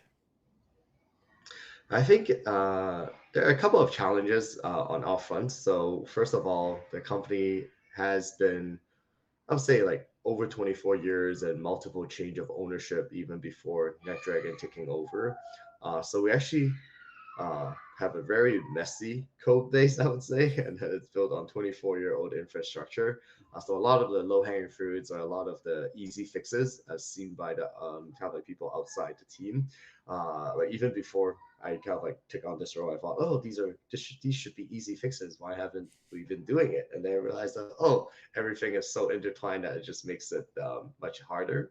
And then even recruiting team members to understand some of the older codes and kind of like understand some of these like databases or infrastructures that we've been using is not as easy as I thought. So I think the tech stack and kind of like the infrastructure is definitely one of the biggest challenge when it comes to reviving this whole company. But on the bright side, this is also kind of like leads to why Neopets has been able to preserve kind of like the early internet cultures, which in kind of in one of its purest form, which I think in this day and age, it's actually a big differentiator for us to attract kind of our users to come back to enjoy the nostalgia, but also to kind of get a glimpse back into what like the early day internet gaming used to look like. And it will be interesting for new generations of users to visit us even as like as a historical relic or kind of like a museum of what Neopets used to look like. But I think selling that vision definitely took us some time to let people understand there's still a lot of value, especially, I mean, Neopets has been loss making for ever since the acquisition of NetDragon, but I think it's mainly due to a lack of management focus. Because like Neopets is just one of the many IPs that Jumpstart and NetDragon owns, and it's a very powerful community, but probably neglected for quite for the longest time. So getting that momentum back and let them, well, I would say getting their blessing and letting them to kind of like let me go in a way is probably the kind of like another type of challenge. Wow, that that's a lot. I mean, it's it's I love having these conversations because from a user perspective or for a consumer perspective, it's always like, why can't they just fix it? Why can't you just make it better? Just do it. Or I mean, God, I don't envy your guys' positions when it's like, we want you to make it better and improve it, but keep it the same and like the original and don't change anything. It's like, how do you get lost in that shuffle?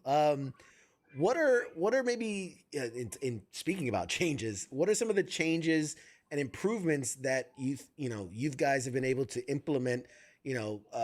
Coming from that classic site since it kind of moved into that more independent space.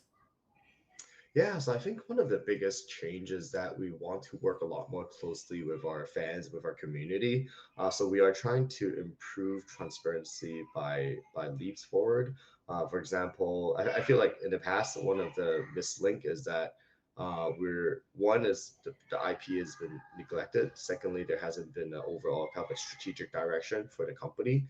So I'm so glad that the TNT team and also kind of like the community. They're all very passionate about this IP and this property, and they have kept Neopets afloat, even though during the dire situation we're in. And so we are working a lot more closely.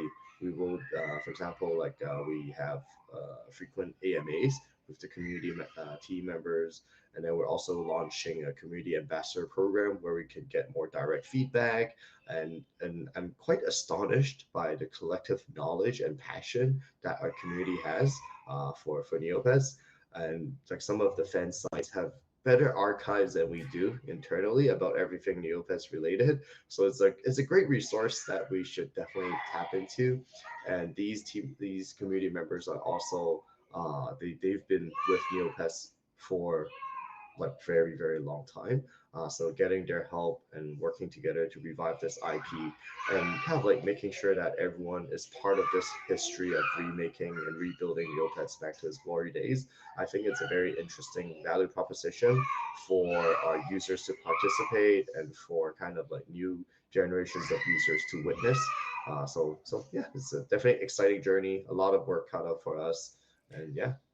Wow, I mean, it's exciting. It's exciting. You can obviously tell that you have such a passion for it and are so dialed in and connected to what the community's saying, and obviously that I think that will only benefit both sides, right? Not just the community side, the company side, and lead to continued growth. So that's awesome. Um, how do I'm big into technology. I'm a fan of not only the entertainment industry but also like the technology sector. We were just talking earlier today about AI and how it's growing in leaps and bounds. How do you, let's say, like something like the site, right? How do you balance updating those new features while still preserving the nostalgia, the charm, the thing that people are that's held on to people for so long? Like that's got to be a tightrope for you. Yeah, so we are always, I think it's also similar to your previous question on the way that we are exploring new technologies, which in the past we probably haven't been exploring new ways or new processes to build or to improve the quality of life. So we are exploring a lot of new technologies that can enhance the gaming experience. But I would say the good old neopets.com, which just got like the classic site, will try to keep it as original as possible while enhancing kind of like the back end, like the security, the customer service, like the stuff that happens in the back end. But I think the user experience will try to maintain it as kind of as close to the original kind of experience or the existing kind of like experience as possible because that's the nostalgia. But what we're trying to explore is like for the new games that we're building out. So we have like some mobile games that we're building, another kind of like flagship game that's more like a 3D environment of the world of Neopia game experience. For those, we are exploring using AI to enhance the NPC interaction. So imagine like NPC characters powered by AI. There's a lot more kind of like conversation that could happen with the NPC character, and then we preload a lot of these kind of like NPC characters with Neopian knowledge, and you can just like chat with them about everything Neopets.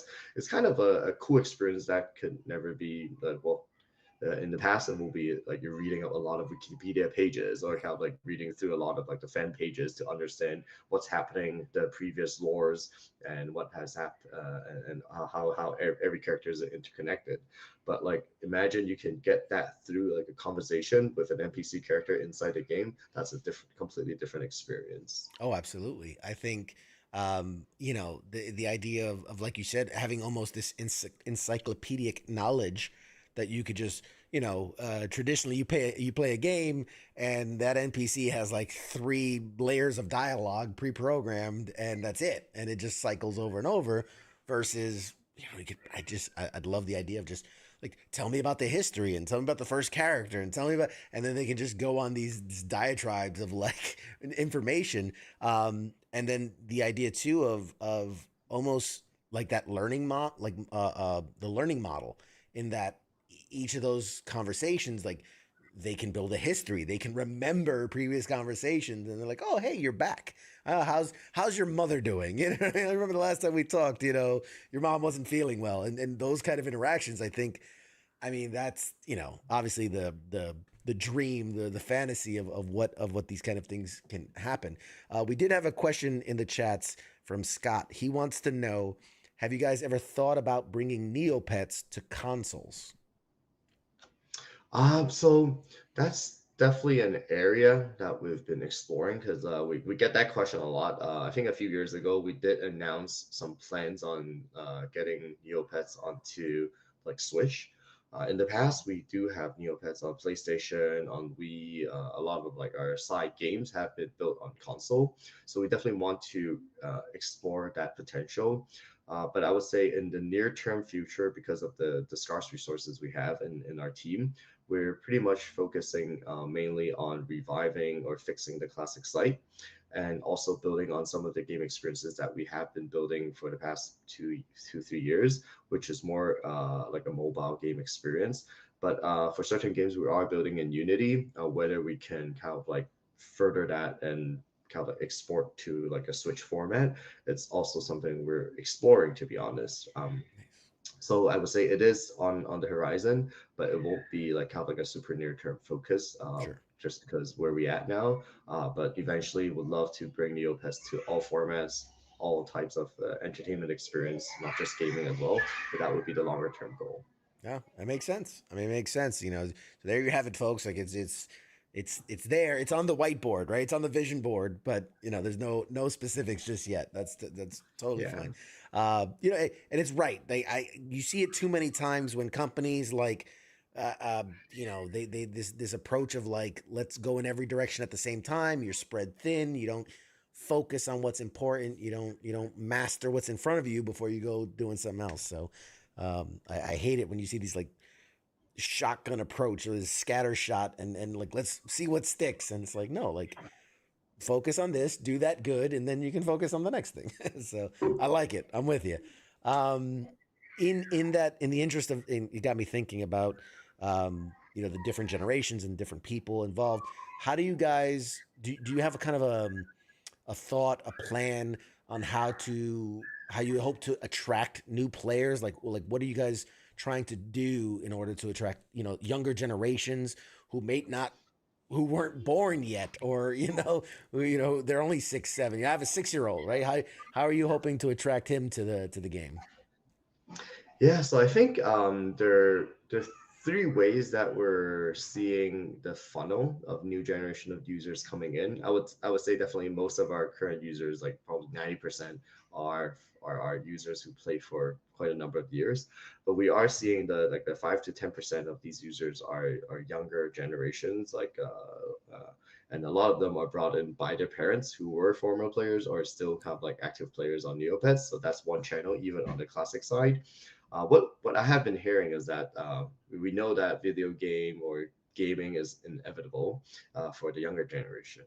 And if they were to get into something, why don't let them get into something that the parents already have a deeper knowledge about, and also can connect and on a deeper level with their kids. So that's an interesting angle we never thought about. We thought about, oh, it's a 24-year-old game, would kids be interested in it when there's so many more games that are so much more modernized, so much more stimulating.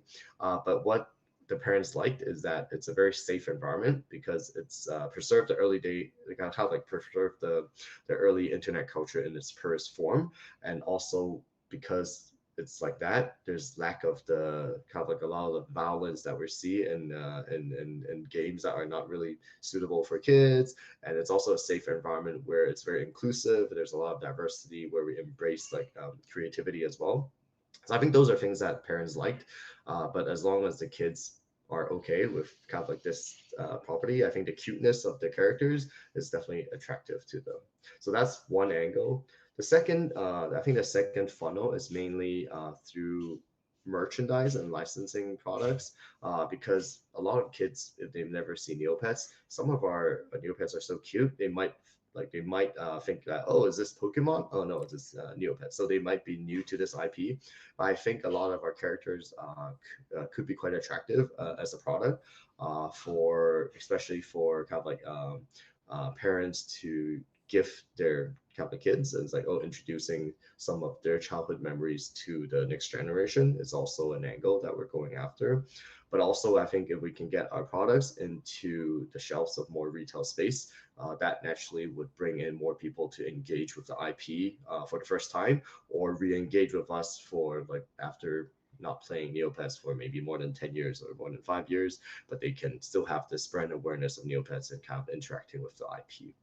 And then I think the last funnel is actually the new games that we're building out. I would say the new games that we're building out with the Neopets IP is also an extension of the game experiences, but to that those experiences should be modernized and should be attractive to the new generation of users as well. So I think that's kind of like the three funnels where we're seeing where we can bring in new users. Do you think? I guess okay. My question is, you're trying these new avenues, these new different approaches in games, the apps and things.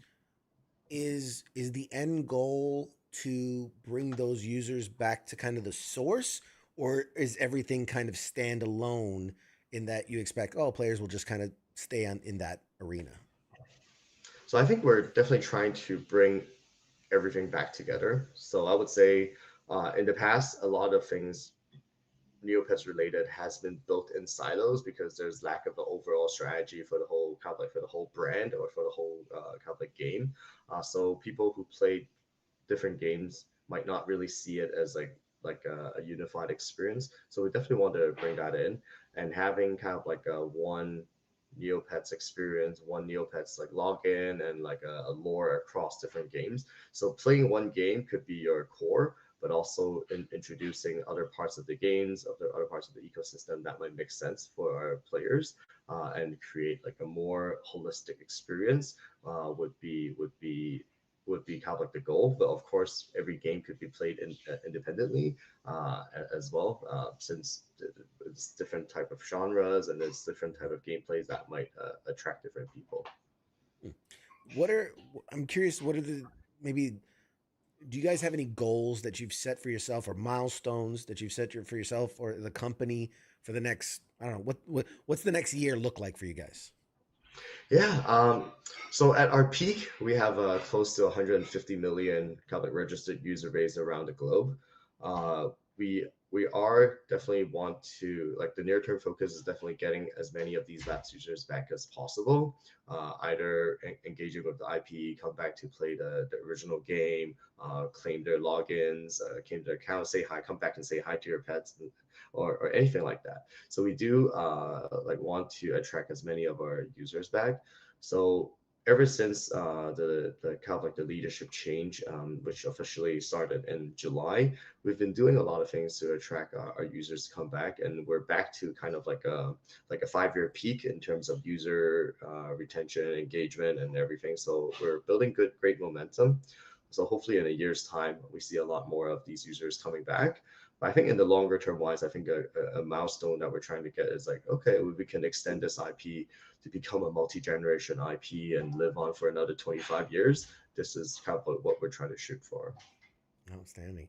And I've been taking a look while we're talking at, some of the characters. I'm seeing Jake and Dr. Sloth and Captain Scarblade and these characters. They're also unique and very fantastical. Like, how do these characters?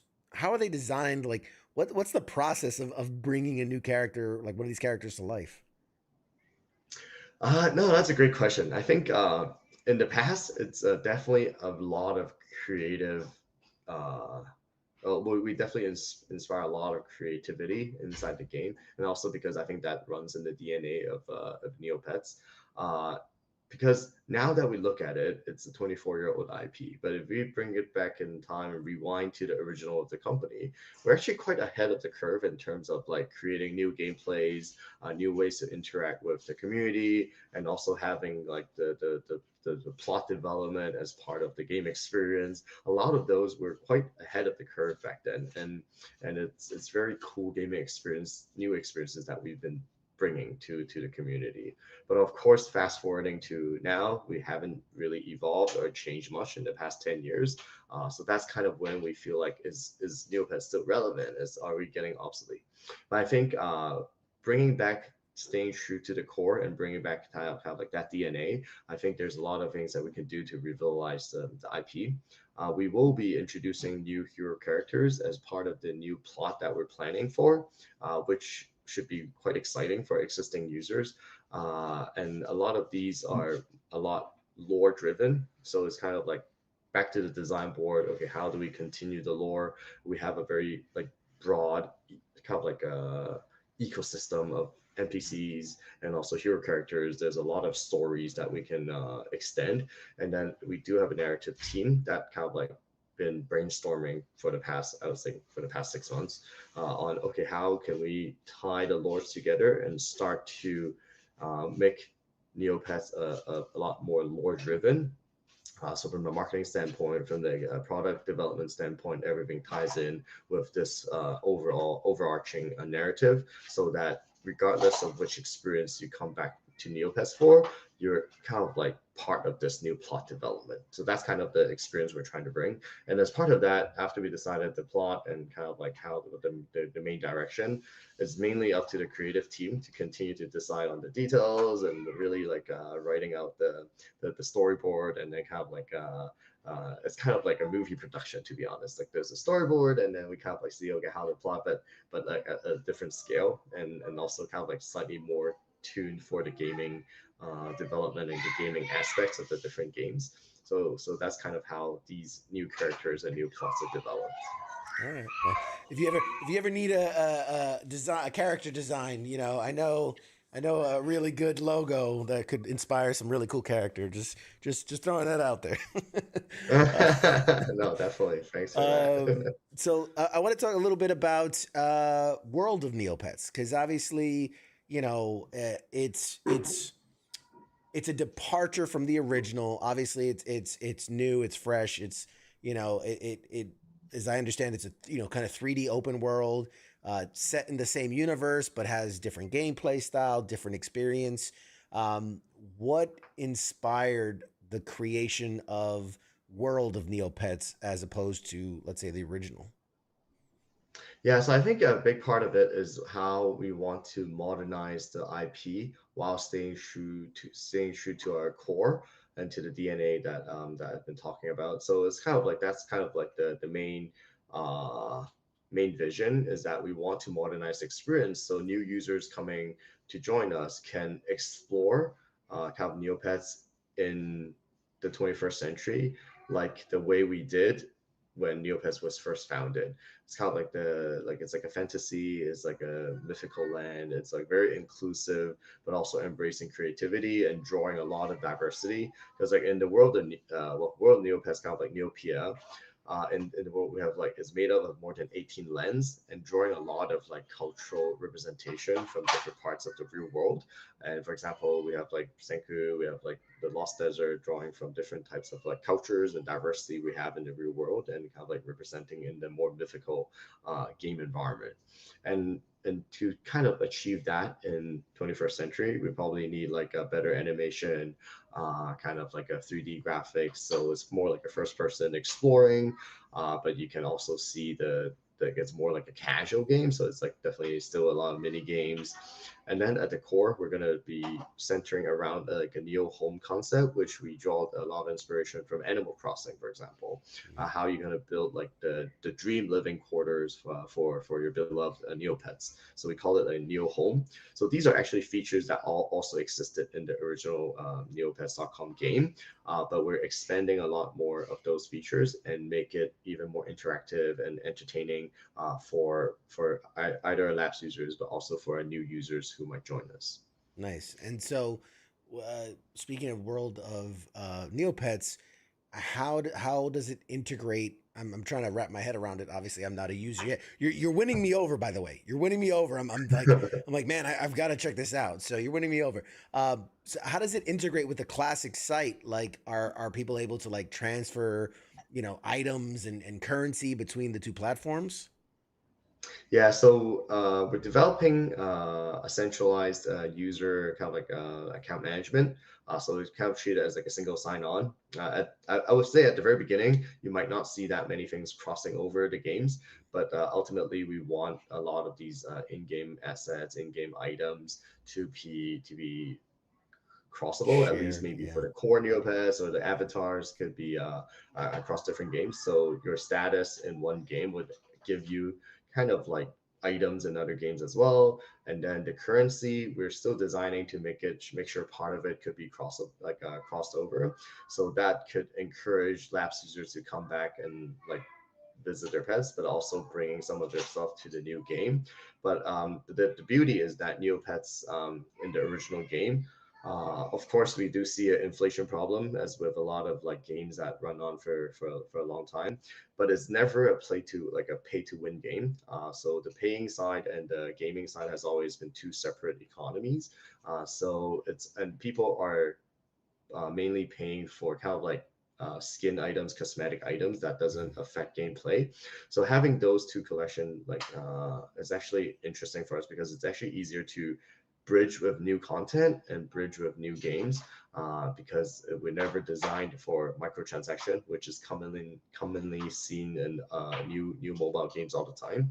But having that gameplay protected, and as long as we have our ways to, it's also like bringing these new games, it's also one way to tackle the inflation problem that we're seeing in our in-game economy. So I would say it's a very big picture. It's kind of like macro economy, and I never knew that like it would be like that when we're kind of like getting into the details of all these like currency and how to balance out inflation, and especially introducing new game elements and new assets on an ongoing basis.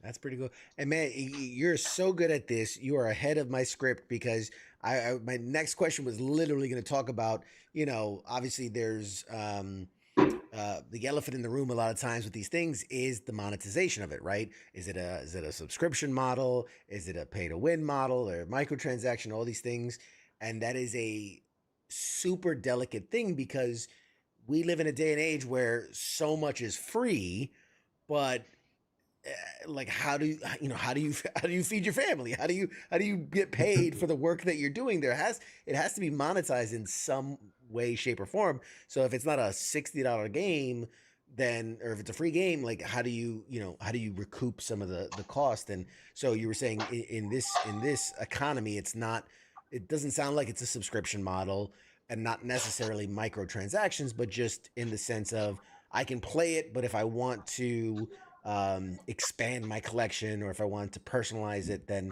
there are items I can pay for. Yeah, yeah. So the way we look at this problem is that we want to stay true to what Neopets is about. So we are going to be a very inclusive environment, so that more people can enjoy, and especially having a lapsed user to come back and say hi to their pets. So we're definitely going to maintain the Neopets platform as like a free to play platform, so people can easily come back and say hi and engage with the IP. But on the other hand, subscription model has been ongoing for the past decade already in Neopets. It's more related to the cosmetics. So you subscribe to get like extra pet slots and to like not see ads and also kind of like having some exclusive items. So we are trying to revamp the whole. We call it premium sales or premium. It's kind of like a subscription model. We're trying to revamp that to make sure that there's more to it, so that like subscribing to Neopets is actually not just supporting Neopets, but also giving you some perks here and there, but not too much to ruin the gameplay, because we want the free to play users to really enjoy the game as its fullest as well. So that's still kind of like a more like how we can design these aspects and make certain items maybe like they have early access to certain items, or more for cosmetics reasons that they want to subscribe or just support Neopets in general. But there are new concepts that we're bringing in. For example, how can we create more digital products? Like when we revamp the licensing and merchandise business, can we have more tie-ins with, for example, real world plushies and also redeeming something inside the game?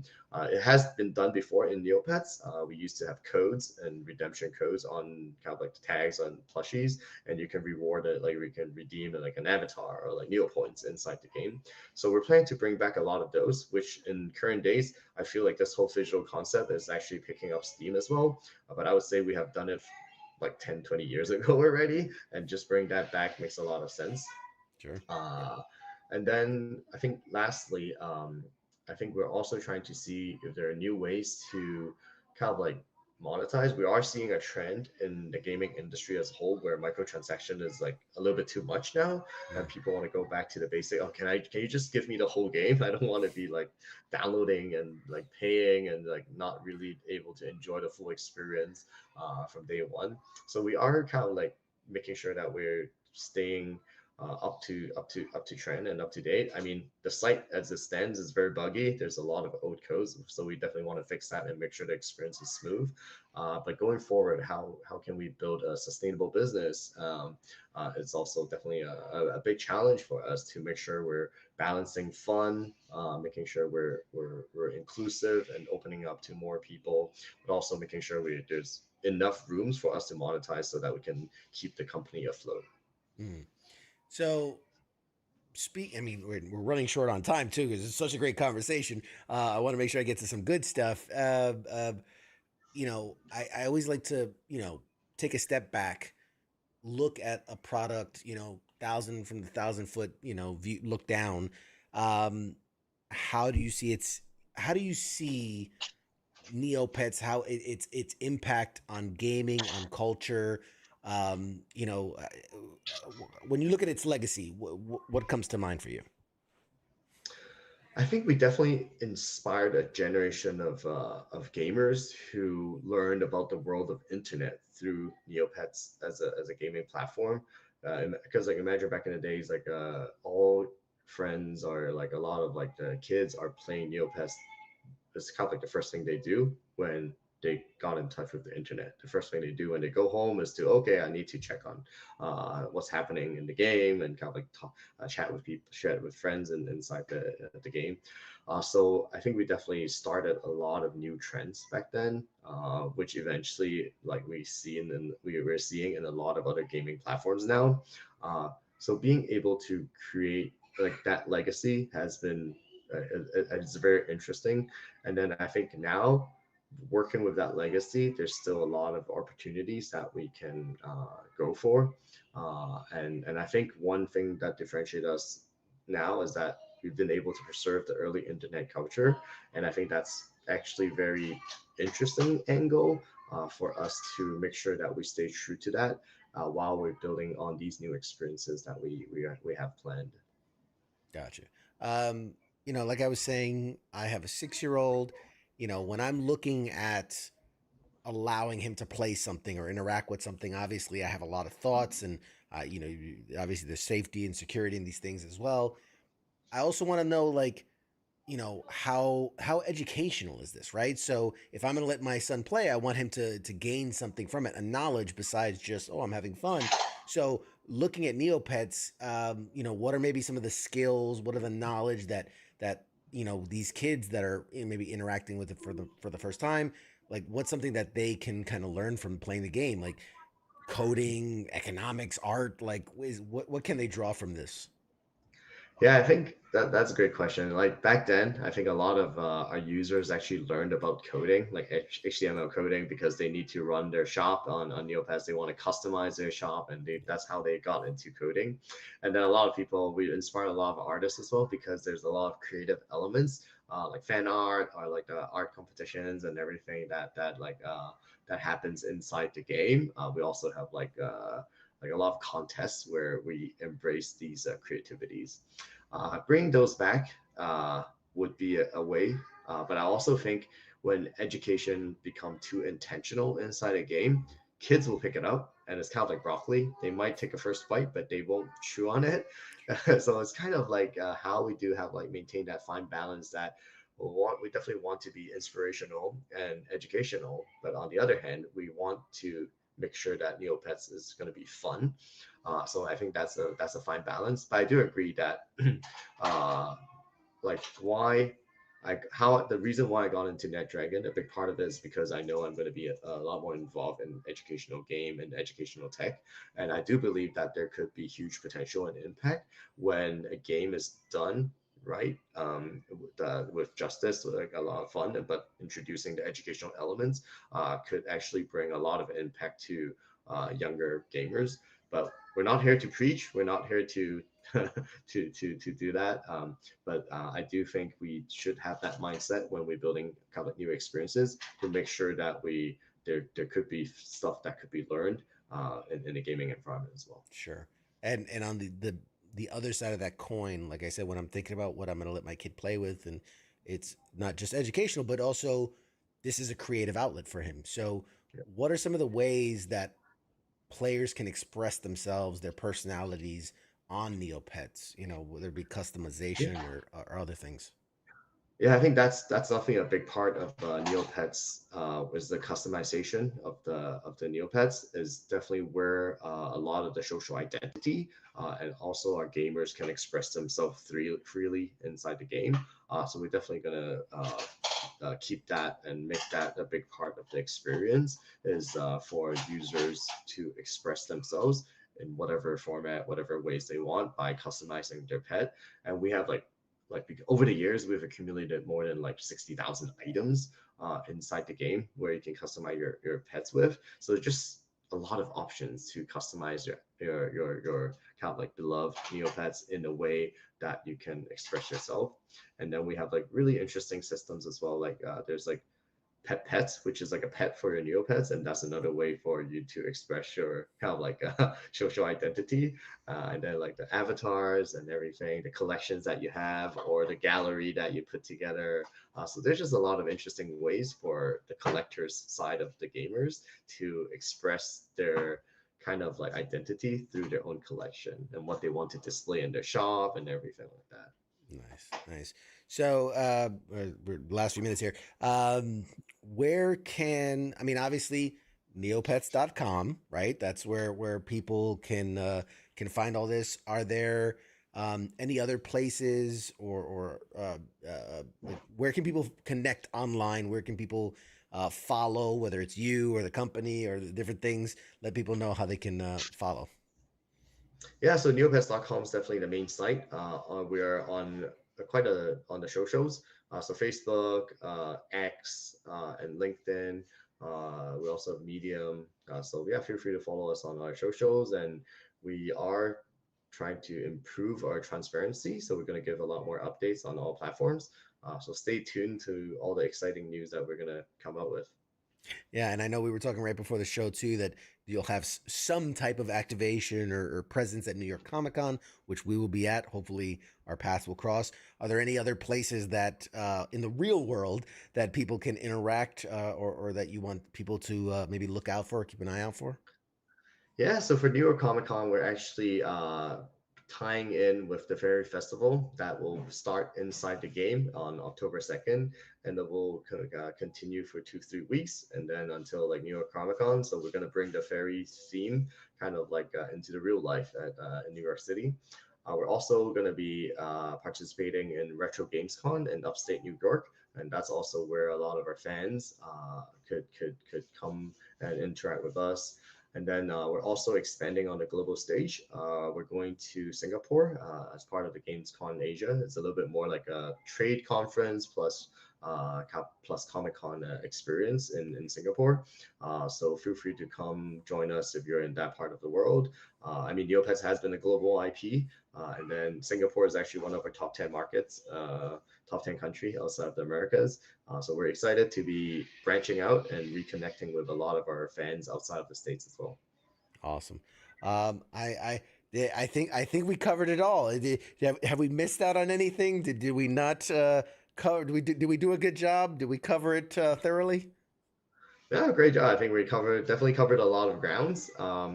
A lot of work is cut up for us, but stay tuned. I'm very excited to be working on this, and definitely staying laser focused and prioritizing and making sure we deliver according to schedule.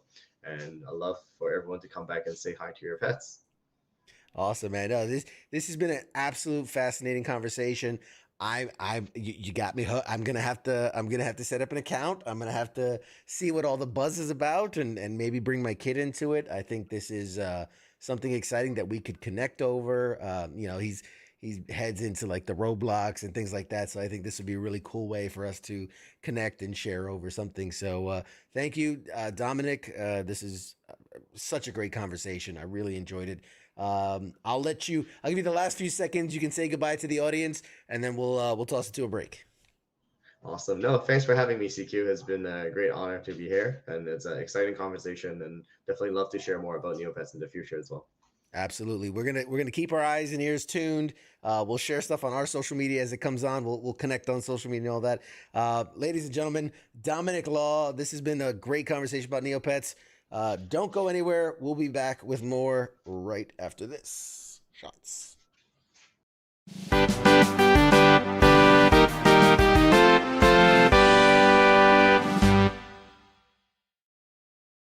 You're listening to the sounds of WTF Nation Radio.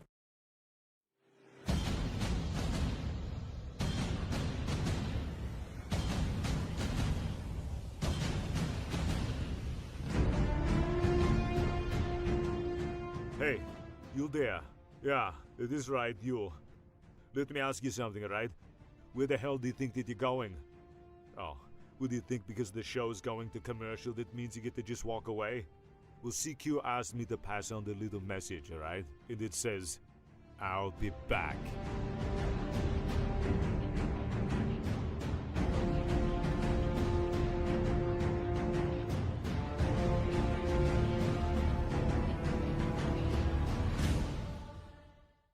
After all I've done, do you love me now? Do you love me now? After all I've said, running through your head, do you love me now? Do you love me now?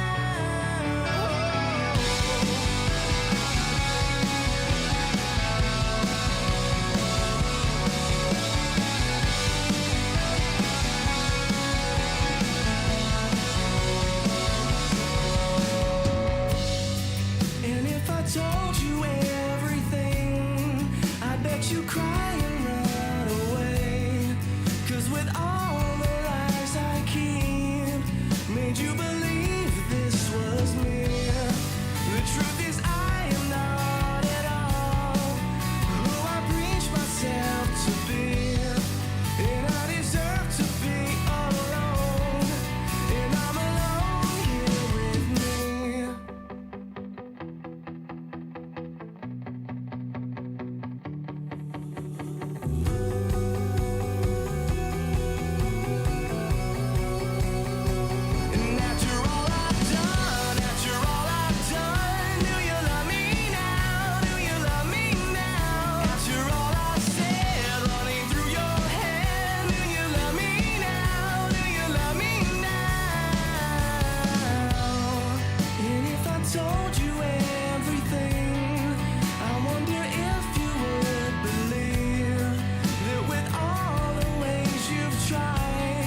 Welcome back, everybody. How good, how great was Dominic Law, CEO of Neopets? What a great guy. What a just stand-up guy. I mean, fascinating. Like, it's one of the reasons I love doing this show. I really do, because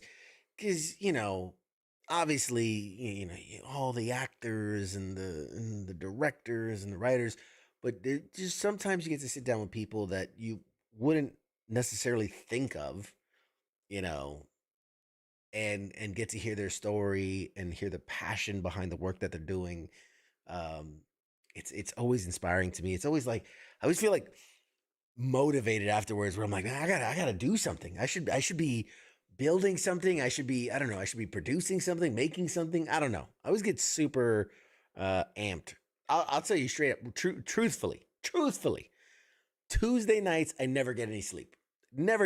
I'm usually tossing and turning 2, 3 in the morning, just because, thinking about all the stuff we talked about, and obviously I have a lot of other things. I'm like, I gotta, I'm gonna post it to social media, and I'm gonna do clips, and put the TikToks up and do all these things. But really, it just fills me with so much energy and viv and vigor and all these things.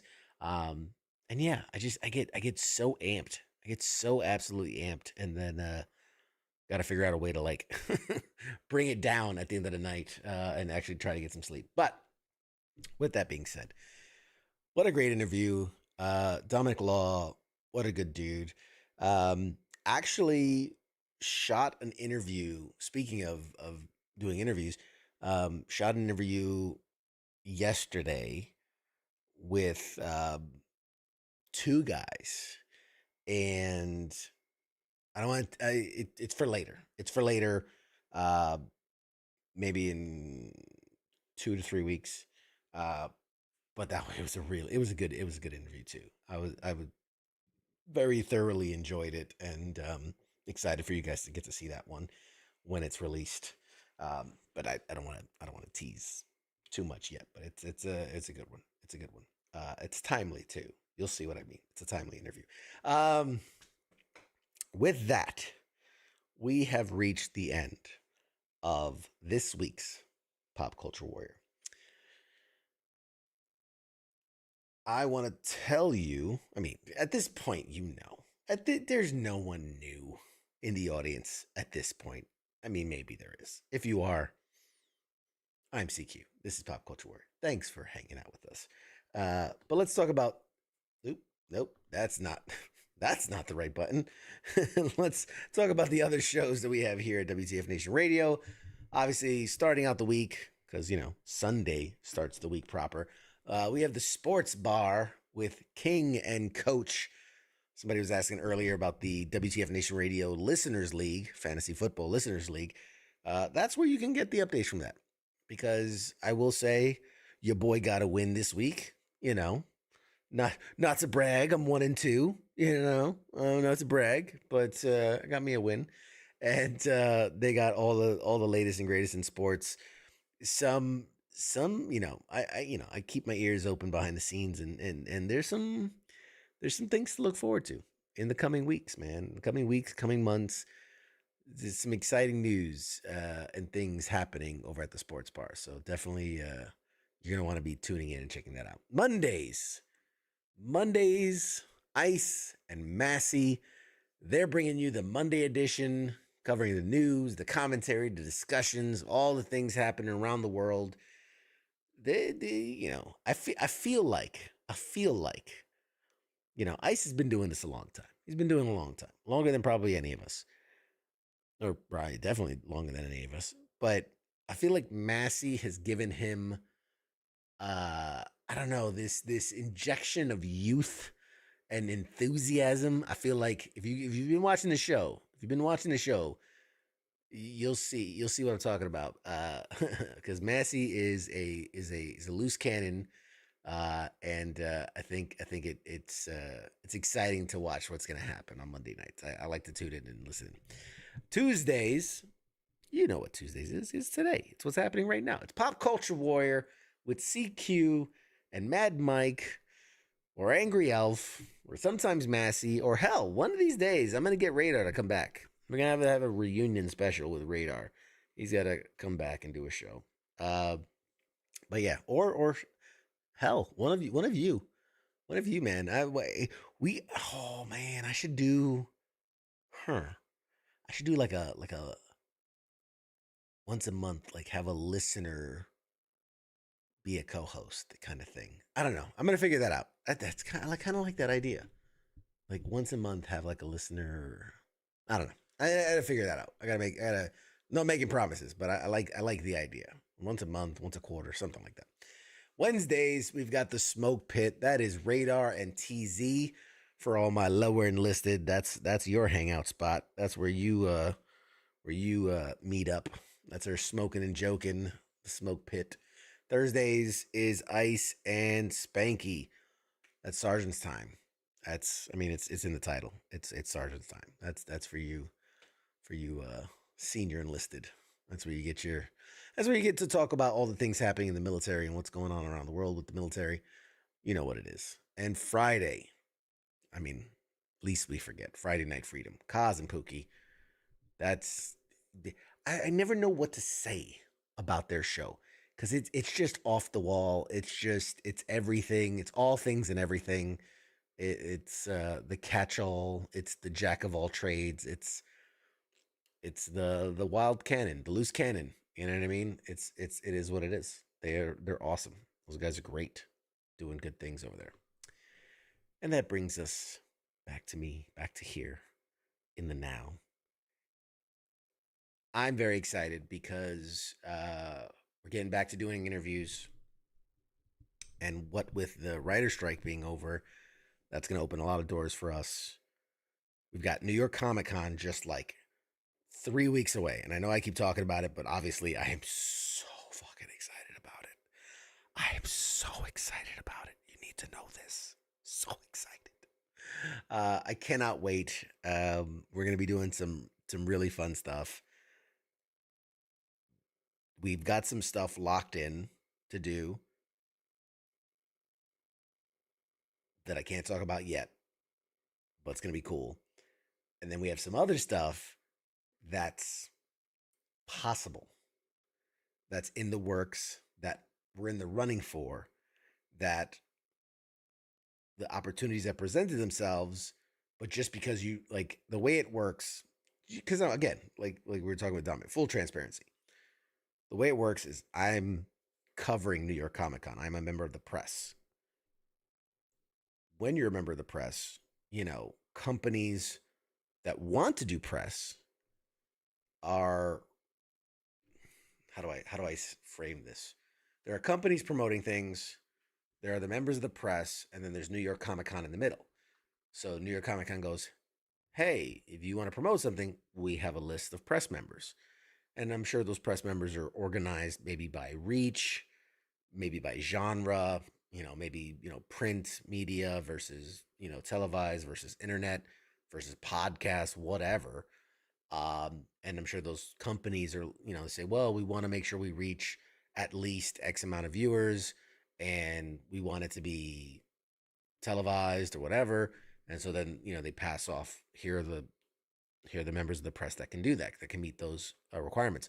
So we've gotten a fair amount of inquiries for New York Comic Con.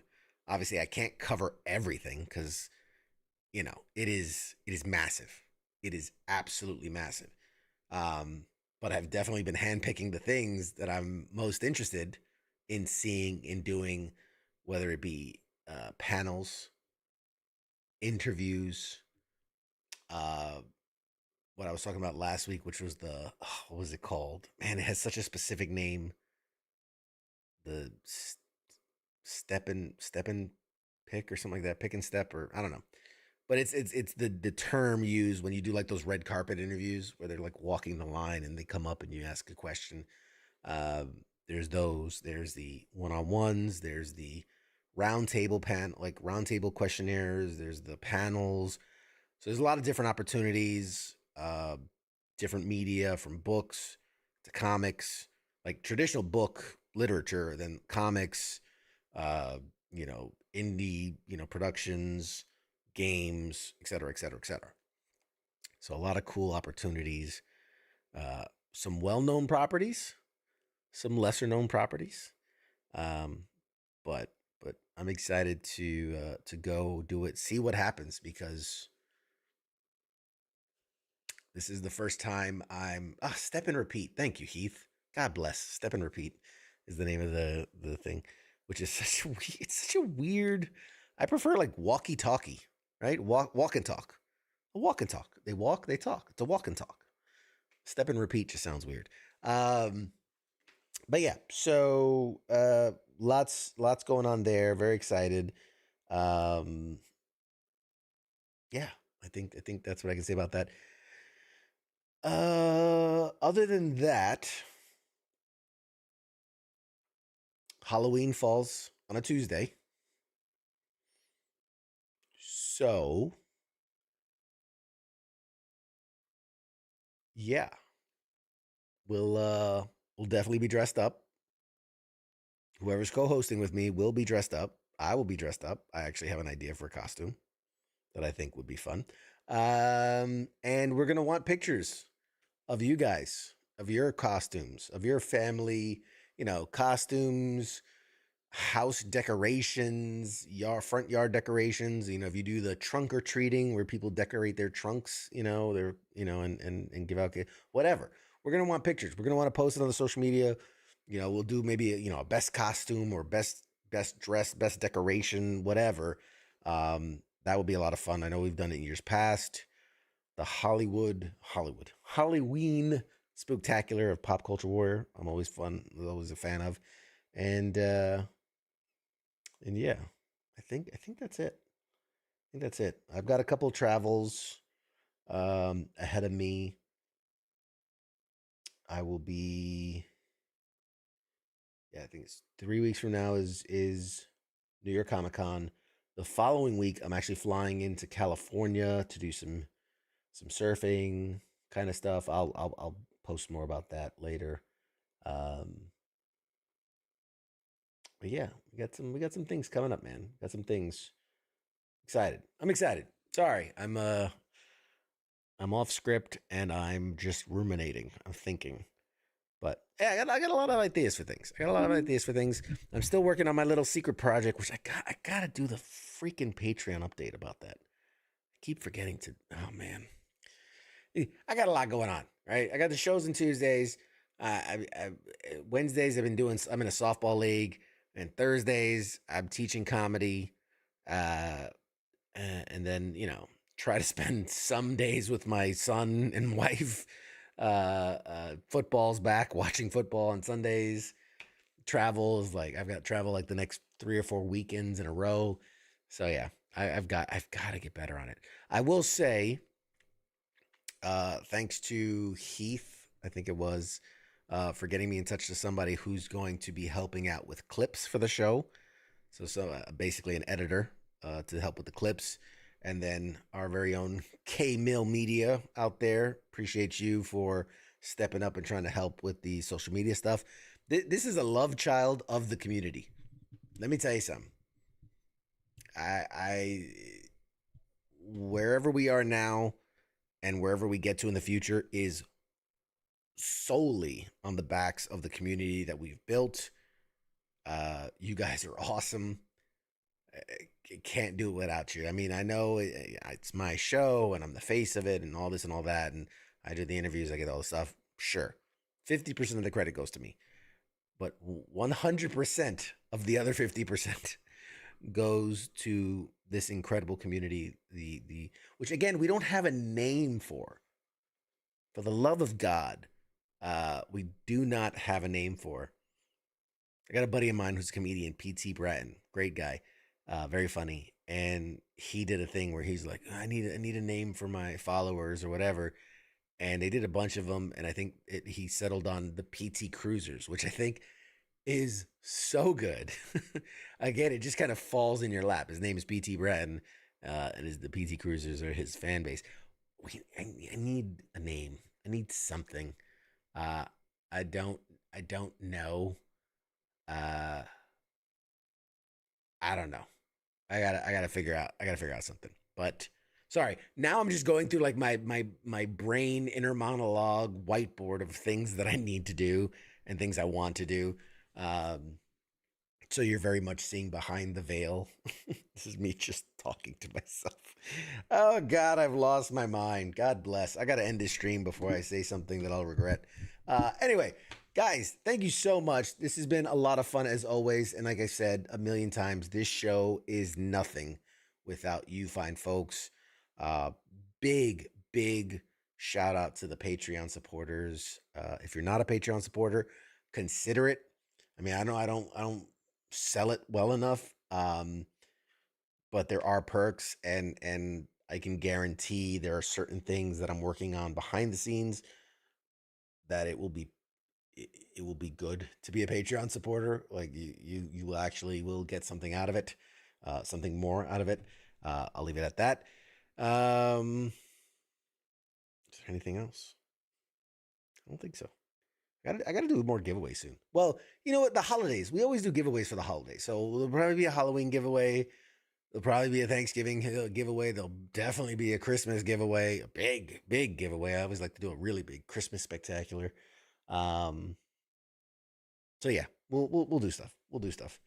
I'm just I look off into the distance and I just look at all the stuff that I need to give away. So I just have boxes of stuff. I've collected way too many things. And then I'm going to go to New York Comic Con. I'm going to come back with a whole nother box of shit. Like it grows. It grows.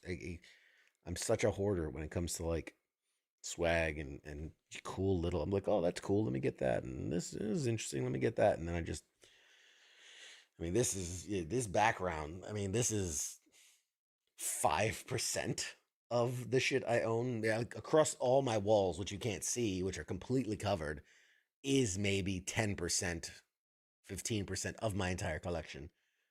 You know, all those cabinets are filled to the brims. The closet back there is filled to the brim. The floor over there in that corner is filled to the brim. Yeah, I've got to streamline and I don't know what the word is. Cut down. But anyway, yes, Ice. Yes, there will be a Halloween giveaway. You might have missed it. We were just talking about it not too long ago. That we'll do like a costume contest. Halloween is pop culture for. Oh, God damn it! Talk words. Pop culture warrior this year does fall on a Halloween Tuesday.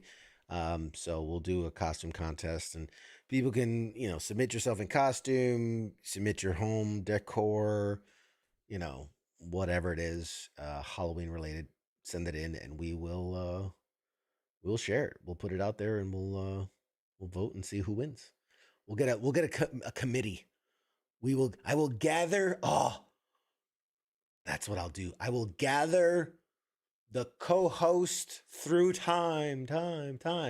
So maybe bringing in Massey, bringing in Radar, bringing in Angry Elf, bringing in Mad Mike, get them all on board, and we'll do a Hollywood. I keep saying Hollywood. Halloween spooktacular extravaganza, and everyone has to be in costume, and we'll do a big Halloween giveaway and et cetera, et cetera, et cetera. Yeah, I think that's, unless people do things with their kids on Halloween. So fuck their kids. We can do it. All right. We're going to make it happen. All righty. Guys, thank you so much for hanging out with us here on Pop Culture Warrior. It has been an absolute blast. Stay tuned for lots more coming up. Obviously, we're hitting the pinnacle of our year with New York Comic Con right around the corner. I can guarantee you lots of content's going to be coming out. A lot of content. I'm probably going to shoot enough content to last the rest of the year, to be quite honest. And we'll release that solely on the social medias, which will obviously be shared across WTF Nation, US Army WTF Moments, and the Pop Culture War social media. So, guys, thank you so much. Appreciate you all. Stay tuned. Lots coming, and we'll see you next week. As my first sergeant used to say, don't eat Cheetos and touch your dick. It'll turn your pecker orange. Good night.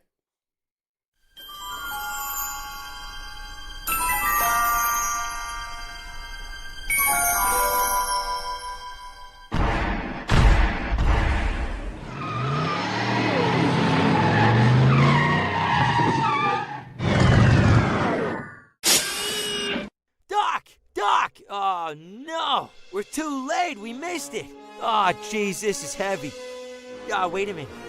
Wait a minute, Doc, I got a time machine.